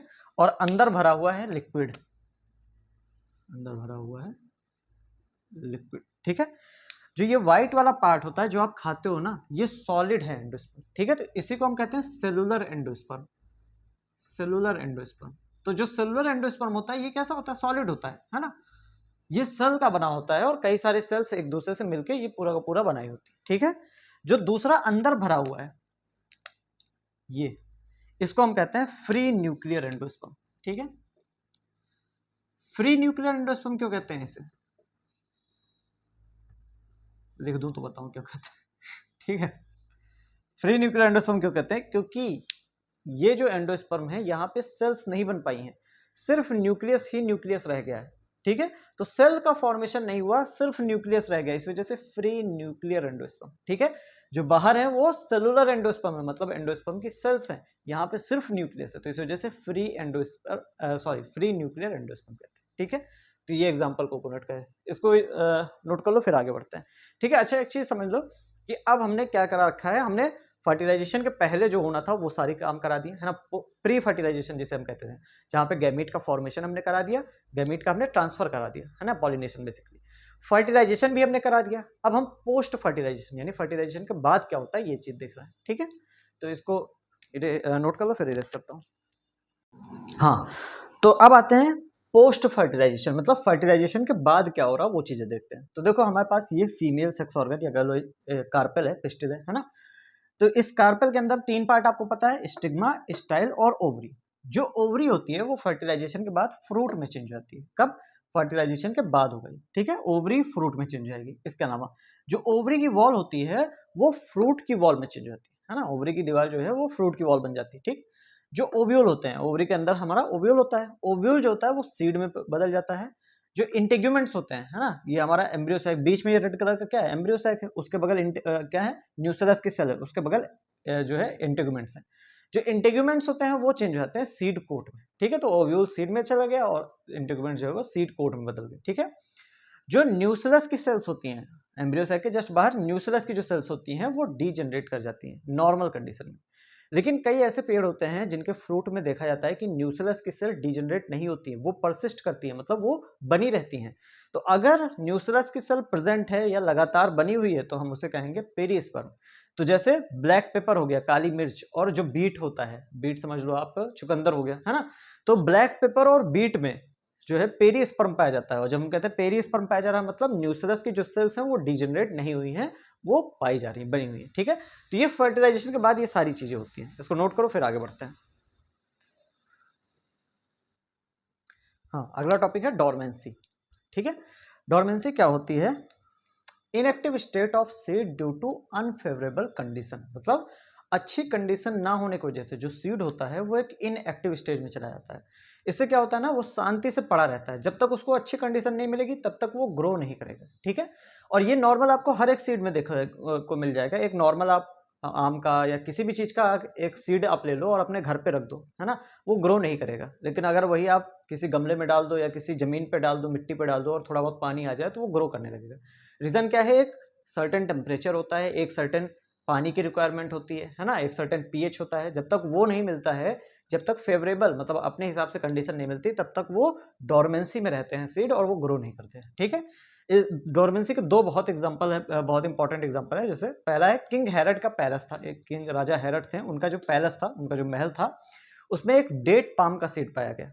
ये जो डेट पाम का सीड है ये 2000 साल से डोरमेंसी में था, जो कि बहुत बड़ी बात है, मतलब एक सीड है जो कि 2000 साल से डोरमेंसी में है। अब फिर इस सीड को जब लगाया गया तो ये ग्रो भी कर गया, मतलब उग गया, तो 2000 साल से डोरमेंसी में था। ऐसे ही आर्कटिक टुंड्रा में लुपिनस आर्कटिस का एक सीड पाया गया था, लुपिनस आर्कटिकस का एक सीड पाया गया था, जो कि 10,000 साल से ज्यादा टाइम से 10,000 साल से भी ज्यादा टाइम से ये डोरमेंसी में था। और जब इसको भी लगाया गया तो ये पेड़ ग्रो कर गया, मतलब एक सीड 10,000 साल से पड़ा हुआ है, उसको अच्छी कंडीशन नहीं मिली इस वजह से, और जैसे उसको लगाया गया, अच्छी कंडीशन दी गई, तुरंत वो ग्रो कर गया, ठीक है। तो ये दो एग्जाम्पल पूछे जाते हैं, याद रखना। अच्छा, एक और चीज है फॉल्स फ्रूट। फॉल्स फ्रूट क्या होता है, उसके लिए सबसे पहले समझो ट्रू फ्रूट क्या होता है।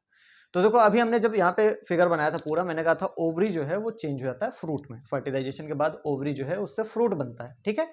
तो ओवरी से फ्रूट बनता है, उसको हम कहते हैं ट्रू फ्रूट। लेकिन अगर ओवरी के साथ साथ फ्लावर के किसी और पार्ट से, जैसे थैलमस हो गया, है ना, नॉर्मली थैलमस यूज होता है, तो क्या है, अगर ओवरी के साथ साथ थैलमस को मिला के भी फ्रूट बन रहा है तो हम कहते हैं फॉल्स फ्रूट। तो फॉल्स फ्रूट ऐसा फ्रूट होता है जो सिर्फ ओवरी के अलावा ओवरी के अलावा किसी न किसी और चीज से मिलके बनता है, जनरली किससे, थैलेमस से, ठीक है।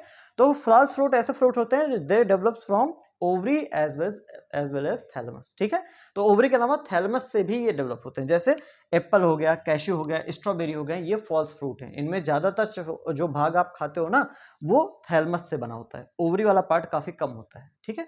तो ये फॉल्स फ्रूट होते हैं, और ट्रू फ्रूट जो है वो सिर्फ ओवरी से डेवलप करते हैं, ठीक है। इसको जल्दी से नोट करो, फिर एक और चीज यहीं पे बता देता हूं, नोट कर लिया होगा।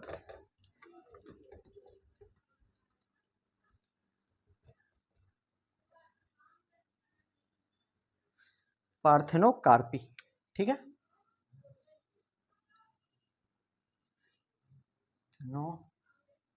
कार्पी। कई बार क्या होता है कि ना, देखो मैंने कहा कि फ्रूट बनता है या सीड बनता है हमेशा फर्टिलाइजेशन के बाद बनता है, लेकिन कई बार ऐसा होता है कि बिना फर्टिलाइजेशन के ही फ्रूट का डेवलपमेंट होता है, बिना फर्टिलाइजेशन नहीं हुआ फिर भी फ्रूट बन गया, इसको हम कहते हैं पार्थेनोकार्पी। तो ओवरी का फ्रूट में चेंज हो जाना, लेकिन बिना फर्टिलाइजेशन के, विदाउट फर्टिलाइजेशन, है ना, ये हार्मोनल चेंजेस की वजह से जनरली होता है, विदाउट फर्टिलाइजेशन। इसी को कहते हैं हम पार्थेनोकार्पी। अब जनरली जो पार्थेनोकार्पिक फ्रूट होते हैं जो डेवलप होते हैं, इनके अंदर सीड नहीं पाया जाता है, ठीक है। तो जनरली दे आर सीडलेस, जैसे कि बनाना। देखो जो ओरिजिनल बनाना था उसके अंदर सीड पाया जाता था, जो इस समय हम लोग बनाना खाते हैं वो पार्थेनोकार्पी के द्वारा, उसके अंदर पार्थेनोकार्पी इंड्यूस की गई है और उसके पार्थेनोकार्पी के द्वारा वो डेवलप किया जाता है, ठीक है। तो जनरली जो पार्थेनोकार्पिक फ्रूट होते हैं वो सीडलेस होते हैं, जैसे कि बनाना, है ना। अच्छा, एक और शब्द है जो कि इस चैप्टर में नहीं है लेकिन आगे आएगा और आप कंफ्यूज होते हो पार्थेनोकार्पी में और उस शब्द में जो कि है पार्थेनोजेनेसिस। तो यहाँ पे थोड़ा सा समझ लो, पार्थेनोजेनेसिस, पार्थेनोजेनेसिस मतलब होता है बिना फर्टिलाइजेशन के किसी एनिमल का या किसी इंसेक्ट का डेवलपमेंट हो, ठीक है। पार्थेनोकार्पी, कार्पी टर्म कहाँ से आता है, कार्पेल से। रीजन क्या होता है कि जो फीमेल पार्ट होता है वो ओवरी, क्या है, फीमेल पार्ट ही तो है, तो कार्पेल, कार्पेल का ही तो पार्ट है ओवरी, है ना, स्टिग्मा, स्टाइल और ओवरी, ठीक है। तो ओवरी जो है वो फ्रूट में चेंज हो रही है, तो पार्थेनोकार्पी टर्म जो है वो हमेशा किसके लिए यूज होता है, प्लांट्स के लिए। पार्थेनोजेनेसिस टर्म होता है एनिमल्स के लिए, जैसे आपको पार्थेनोजेनेसिस देखने को मिलता है हनी बीज में, ठीक है। हनी बीज में जो मेल हनी बी होता है ना वो पार्थेनोकार्पी के द्वारा ही डेवलप होता है, सॉरी पार्थेनोजेनेसिस के द्वारा डेवलप होता है, ठीक है। तो पार्थेनोजेनेसिस और पार्थेनोकार्पी में थोड़ा सा अंतर याद रखना, और नाम आसान है, कंफ्यूज कभी हो गई ही नहीं, क्योंकि कार्पी टर्म जो है वो किसके लिए, प्लांट्स के लिए, ठीक है। तो इसको नोट करो, फिर आगे बढ़ते हैं।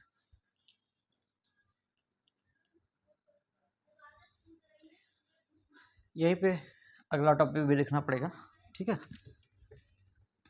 क्योंकि थोड़ा सा दोनों एक दूसरे से मिलते जुलते हैं, तो जरूरी है कि आप एक दूसरे के बगल पड़े उनको, ठीक है। टॉपिक है एपोमिक्सिस, ठीक है। एपोमिक्सिस में क्या होता है, देखो पार्थेनोकार्पी में क्या हुआ, ओवरी जो है बिना फर्टिलाइजेशन के फ्रूट में बदल गई। एपोमिक्सिस में जो ओव्यूल होता है वो बिना फर्टिलाइजेशन के सीड में बदल जाता है। कैसे, विदाउट फर्टिलाइजेशन। नॉर्मली ये सब काम कब होते हैं, जब फर्टिलाइजेशन होता है तभी ये सब होता है, लेकिन बिना फर्टिलाइजेशन के अगर ओव्यूल सीड में चेंज हो गया तो इसको हम क्या कहेंगे, एपोमिक्सिस। तो एपोमिक्सिस में सीड बनता है, पार्थेनोकार्पी में फ्रूट बनता है। क्या बनता है, छोटी छोटी चीजें हैं, आपको थोड़ा सा ध्यान रखना होगा, क्योंकि आपको यहाँ पे लगता है कि हाँ ये तो बहुत ही सिंपल है, वहां पे आप ऑप्शन में कंफ्यूज होते हो जब क्वेश्चंस करते हो, ठीक है।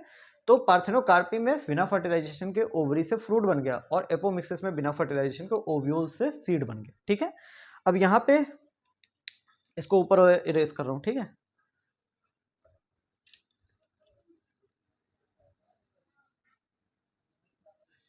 यहाँ पे ये होता कैसे, ओव्यूल से सीड कैसे बन जाता है, तो जो हमारा एम्ब्रियो सैक होता है, मैं यहाँ पे एम्ब्रियो सैक बनाता हूँ, है ना, ये 7 से 8 न्यूक्लिएटेड स्टेज है, और ये ऐसे ही है क्योंकि फर्टिलाइजेशन तो हुआ नहीं है भाई, है ना, फर्टिलाइजेशन हुआ नहीं है तो ऐसे ही दिखेगा ओव्यूल हमारा, सॉरी एम्ब्रियो सैक, ठीक है। अच्छा, एम्ब्रियो सैक के बगल बगल कुछ सेल्स पाई जाती थी, याद है क्या कहते थे उन्हें, न्यूक्लियस की सेल्स, है ना, न्यूक्लियस। तो सीड बिना फर्टिलाइजेशन के एक्चुअल में बनता कैसे है? होता ये है कि जो न्यूक्लियस की सेल्स होती हैं वो ऐसे इंटर कर जाती हैं एम्ब्रियो सैक में, ठीक है। तो सेल्स ऑफ न्यूक्लियस या न्यूक्लियस जो है, न्यूक्लियस सेल्स प्रोट्यूड, है ना, घुस जाती हैं, प्रोट्यूड इनटू एम्ब्रियो सैक में इंटर कर जाती हैं और फॉर्म कर देती हैं एंड फॉर्म सीड, और यही सीड को बनाना शुरू कर देती है। तो नॉर्मली सीड कैसे बनता है भाई? फर्टिलाइजेशन होता है उसके बाद बनता सीड, लेकिन न्यूक्लियस की सेल जब एम्ब्रियो सैक के अंदर घुस जाती हैं तो ये खुद ही सीड बना देती हैं, बिना फर्टिलाइजेशन के सीड बन जाता है, और इसे कहते हैं हम एपोमिक्सिस, ठीक है। अच्छा, एक और सिंपल सा लास्ट हमारा यहाँ पे टॉपिक है पॉली एम्ब्रियोनी। चैप्टर ये खत्म हो गया, ठीक है। एम्ब्रियोनी, पॉली एम्ब्रियोनी क्या होता है? नाम से पता चला, पॉली मतलब कई सारे, एम्ब्रियोनी मतलब एम्ब्रियो। नॉर्मली क्या होगा, एक ही एम्ब्रियो तो बनेगा, क्यों? क्योंकि भाई दो यहाँ से मेल गैमीट आए थे, एक इससे फ्यूज करेगा, एक इससे फ्यूज करेगा, है ना, एक पोलर न्यूक्लियस से फ्यूज करेगा, एक एक्स सेल से। एक्स सेल से जब मेल गैमीट फ्यूज करेगा तो जाइगोट बनेगा, और जाइगोट से एम्ब्रियो। तो नॉर्मली एक जगह पे एक ही एम्ब्रियो बनता है, लेकिन पॉली एम्ब्रियोनी मतलब होता है more than one embryo in a seed, मतलब एक ही सीड के अंदर एक से ज्यादा एम्ब्रियो का डेवलपमेंट हो जाना, इसे हम कहते हैं पॉली एम्ब्रियोनी, ठीक है। और जो एपोमिक्टिस सीड्स होती हैं, मतलब जो एपोमिक्सिस से बनी हुई सीड्स होती हैं, उनके अंदर पॉली एम्ब्रियोनी जनरली देखी जाती है, ठीक है। तो सीन इन एपोमिक्टिक सीड, जो एपोमिक्टिक सीड्स होती हैं इनके अंदर पॉली एम्ब्रियोनी देखी जाती है, ठीक है। तो ठीक है, यहीं पे हमारा चैप्टर समाप्त होता है, ठीक। बारिश शायद हो रही है, ठीक है। तो यहीं पे हमारा चैप्टर समाप्त होता है, और यहाँ तक अगर आपको कोई भी टॉपिक या कोई भी पॉइंट ना समझ में आया हो, जो आपको थोड़ा सा कंफ्यूजिंग लग रहा हो, तो तुरंत आप कमेंट करिएगा, मैं आपको कमेंट में समझाने की कोशिश करूंगा, ठीक है। और वीडियो कैसा लगा ये जरूर बता देना, है ना। अगर अच्छा लगा हो तो लाइक और शेयर कर देना, चैनल को सब्सक्राइब कर देना, ठीक है। मिलते हैं अगले वीडियो में, तब तक के लिए बाय। आपको कोई सजेशन होगा तो आप सजेशन भी अपना दे सकते हैं, ठीक है।